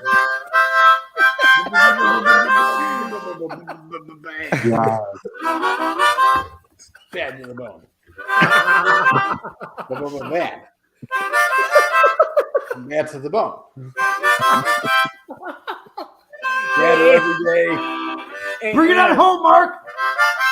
Bad every day, bad bone and bad. Yeah. We are cruising toward our end here because it has now been a fast 2 hours. But I'd like to turn it over to you guys to tell us what are you guys, as far whatever you can tell us, what is going on both as a whole for the Friendly Men and then individually. What do you guys got planned? Well, we got some cool interviews coming up. We got 2 of them. We're going to release this. Our next one is going to be this black death metal band called Storm Ruler. They're going to be going on the road with Cannibal Corpse in March in Europe. So that should be out within less than 2 weeks. And then we're going to focus on getting Mark an OnlyFans account, because we've noticed that we've been kind of growing and, his female fans have been coming out of the woodworks, and it's either way, if we're growing or if we're not growing. Yeah, Mark needs the OnlyFans account. Yeah, we got to focus on the OnlyFans account. So basically, Pat, we got some more. We actually talked to a guest about doing another live Instagram event. So we're gonna be planning doing that, and basically that's it. And then maybe some other stuff. But Ant from Ant Reviews Things will talk for himself. Go ahead. I ain't got shit coming up. Are you going to subscribe to Mark's OnlyFans account or what? I'm already friends with him on Tinder and Grindr. Oh, yeah. That's how y'all met. Yeah. That's how I know Mark the Animal Nealon. But no, that's great. Well, if anybody wants to go to Friendly Men, and we just came out with this video yesterday with the wonderful Titus Parr, which is what we're supposed to be promoting. Yeah, that's right. Yeah, so people go watch that. You can go to my channel. Interview. Yeah, I do stuff on my channel. I'm also on Pokemon Go. If you guys play Pokemon Go, I'm Golden Girl 1138. I'll put my name in I'm always looking for friends on the Pokemon Go. Nice. And other than that, I'm gonna after we're done with this, I'm gonna probably use the bathroom and walk the dog. This is Little Dog. This is my sidekick, Little Dog. And yeah, that's my plans. Yeah, Mark, go ahead, Mark. What's up for Mark Nealon? Yep. Oh, Mark, by the way, V says she can promote your OnlyFans on Instagram, by the way. Thank you. I appreciate that.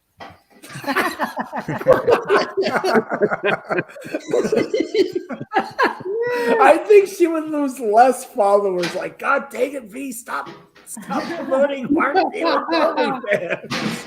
All right, yeah, go ahead. You know, I mean, just you know, I'm sure. I wish I had more to say. Really, you know, busy. Probably gonna do some Instagram stuff with Mark in the future. Probably. Yeah, I'll probably do some Instagram stuff. You know. Well, Maybe you already know. You guys picked up another interview, so you guys will be doing this again soon for V. Yeah. That one. I think that's just Mark. I think Mark. That's an exclusive Mark interview.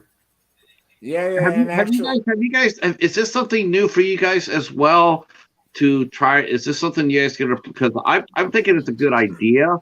I like it, and it's something I want to do more of. But to reach out to other podcasters. I mean, we have them on. We know about podcasts, but I don't think we ever really talked to too many podcasters directly. I think it's something I like to do because I think they have a story to tell too. I think it's interesting. I mean, I love hearing about you guys. Yeah. I mean, I don't know if the Cinema Squad would call themselves a podcast. I think they're more of a straight YouTube collective. But I like the idea of interviewing like this because it's a whole different perspective. You know, four very distinctive voices, and yet you guys all have combined to come together as one. I think it's really cool. I'm glad you guys found me. I'm really grateful. I mean, we got Jerry coming up on Wednesday. We got Shannon coming up on next Saturday.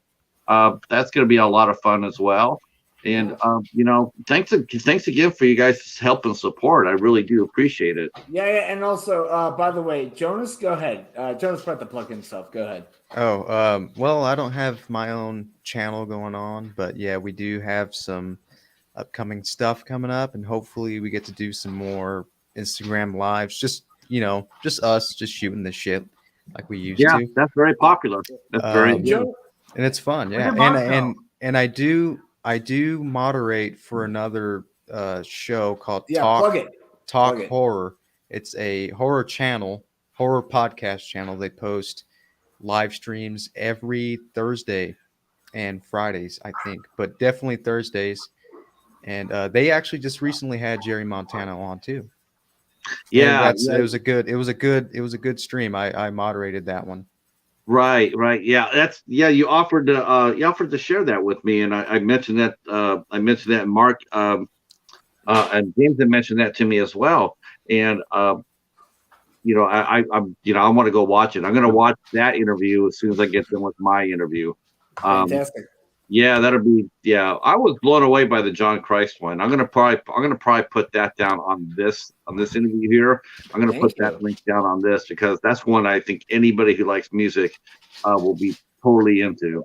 Even if you're not a rock and roll fan or a Danzig fan or anything, just to watch two the peers talk like exactly. that. Man, it's really neat. Yeah, it's one of the best. One of the best interviews I've ever seen. Well, thanks, but my father hates that music, and he actually liked it too. So that was pretty cool. And by the way, I have to say something. Mark, did you get a new chair in your home? Because I've never seen a second chair. The chair. That's great, Mark. Yeah, do you sit in the chair or is it just there for display? Because are you showing it for the Have Cheetah Will View live feed or what? Nice. Yeah. Hey, listen, Jamie Hart's not impressed with that chair, Mark. She's not impressed. So yeah, Jamie is also she's also a singer too. So she has a lot of videos on her channel of her singing, and she sings very, very well. that we are looking for women to sing with Mark. That's been a dream of ours. We think Mark has just the most beautiful I don't know. voice. I'm not a miracle worker.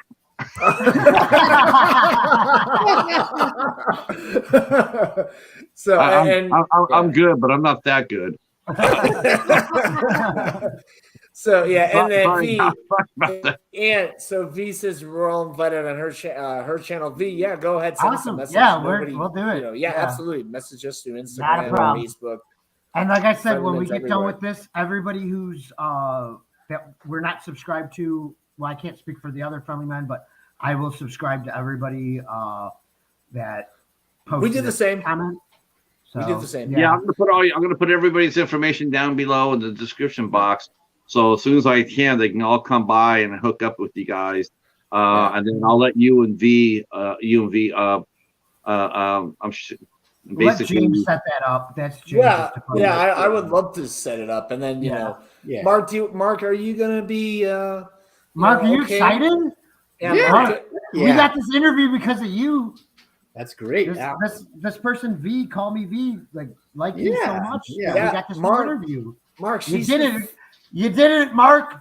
You're a golden boy. You got your first all right, ladies female and gentlemen. While you guys are letting it fly, I'm gonna let it fly too by telling you what's coming up really quick here on the calendar. You guys have one of these old-fashioned calendars?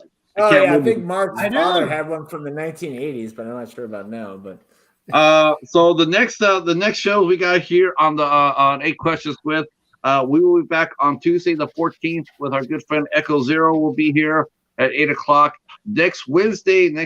We'll probably see most of these guys, if not all these guys, coming back next on the 15th, as Jerry Montano will be with us. He's a fantastic musician. Played with has been on 30 million albums sold. You know what that's like platinum like 30 times over. He's been on albums that have sold 30 million copies around the world. He's played with Danzig. He's played with Steve Piercy from Rat. He's played in Hell Yeah, Nothing Face, and Destroyer. He'll be here on the 15th. On the 16th, we will have film studio owner Rocky Carlos will be here. Next Saturday, we'll be here at 3 p.m. for our second matinee show with Hollywood royalty, Shannon Vieira. Yeah, her family is deep, Hollywood deep. I mean, really deep. Oh yeah, when's her? I gave you her too, right? Yeah. Next Saturday at 3 p.m. And then on the 21st, we have film director Min Collins will be here with us. The 22nd, Ashley Undercuffler will be here with us. On the 23rd, another podcaster named Jay Crimson will be with us. Cool. And on the 25th, Doomsday Crypt will be here with us. This is going to be a lot of fun. We're going to have John Henderson. Doomsday Crypt will be here with us. The Lost Leatherface Brett Wagner will also be joining him. And Beatrice Boppel, who played Freddy Krueger's mom in Nightmare on Elm Street, she will also be joining that show. And that'll be, it's going to be a lot of fun. Cool. I've been wanting to talk to Beatrice for a long time. And then on the 28th, the last show of the month, we have an extraordinary cosplay player. Vale will be here from the Night Vale. Man, her cosplay is it's out of this world. Insanely talented. Cool. Really, really cool. Looking forward to talking to her. But everybody else, we will be back tomorrow night at 8 o'clock for the Midnight Society. Me and the Professor Macro Bro will be here to cover Blackula and Scream Blackula Scream. I want to thank you guys out to the chat for coming out and keeping this a hot one. Maverick, congratulations again for 500. I'm glad we were able to help you. That was a lot of fun. That was a lot of fun. The Friendly Men, thank you guys so much. You know we're going to be doing this again sometime soon. And I look forward to making the return trip on the road to visit you on your show. That'll be a lot of fun. Absolutely. We'd love to do it. Fun. And I will be seeing you guys probably when the V sets it up with you guys. So we'll make that happen. Thank you guys so much for your support. It really means a lot. Absolutely. Yeah. And also, before we go, Mark's going to sing a song for your channel. Have Cheetah Will View. Go ahead, Mark. Go, Mark. 3, 2, 1. Have Cheetah Will. Have Cheetah Will View. Oh yeah, cool. Oh yeah. All right. Hey Pat, this has been great. Thank you so much for having us. Thank you, We Pat. It all was nice appreciate meeting it. you. Yeah. You guys Thank you all so stay much, right. sir. You guys all stay right where you're at. I'm going to say goodbye to the chat. Thank you guys so much, and we will talk at you soon. Peace. Peace. Peace.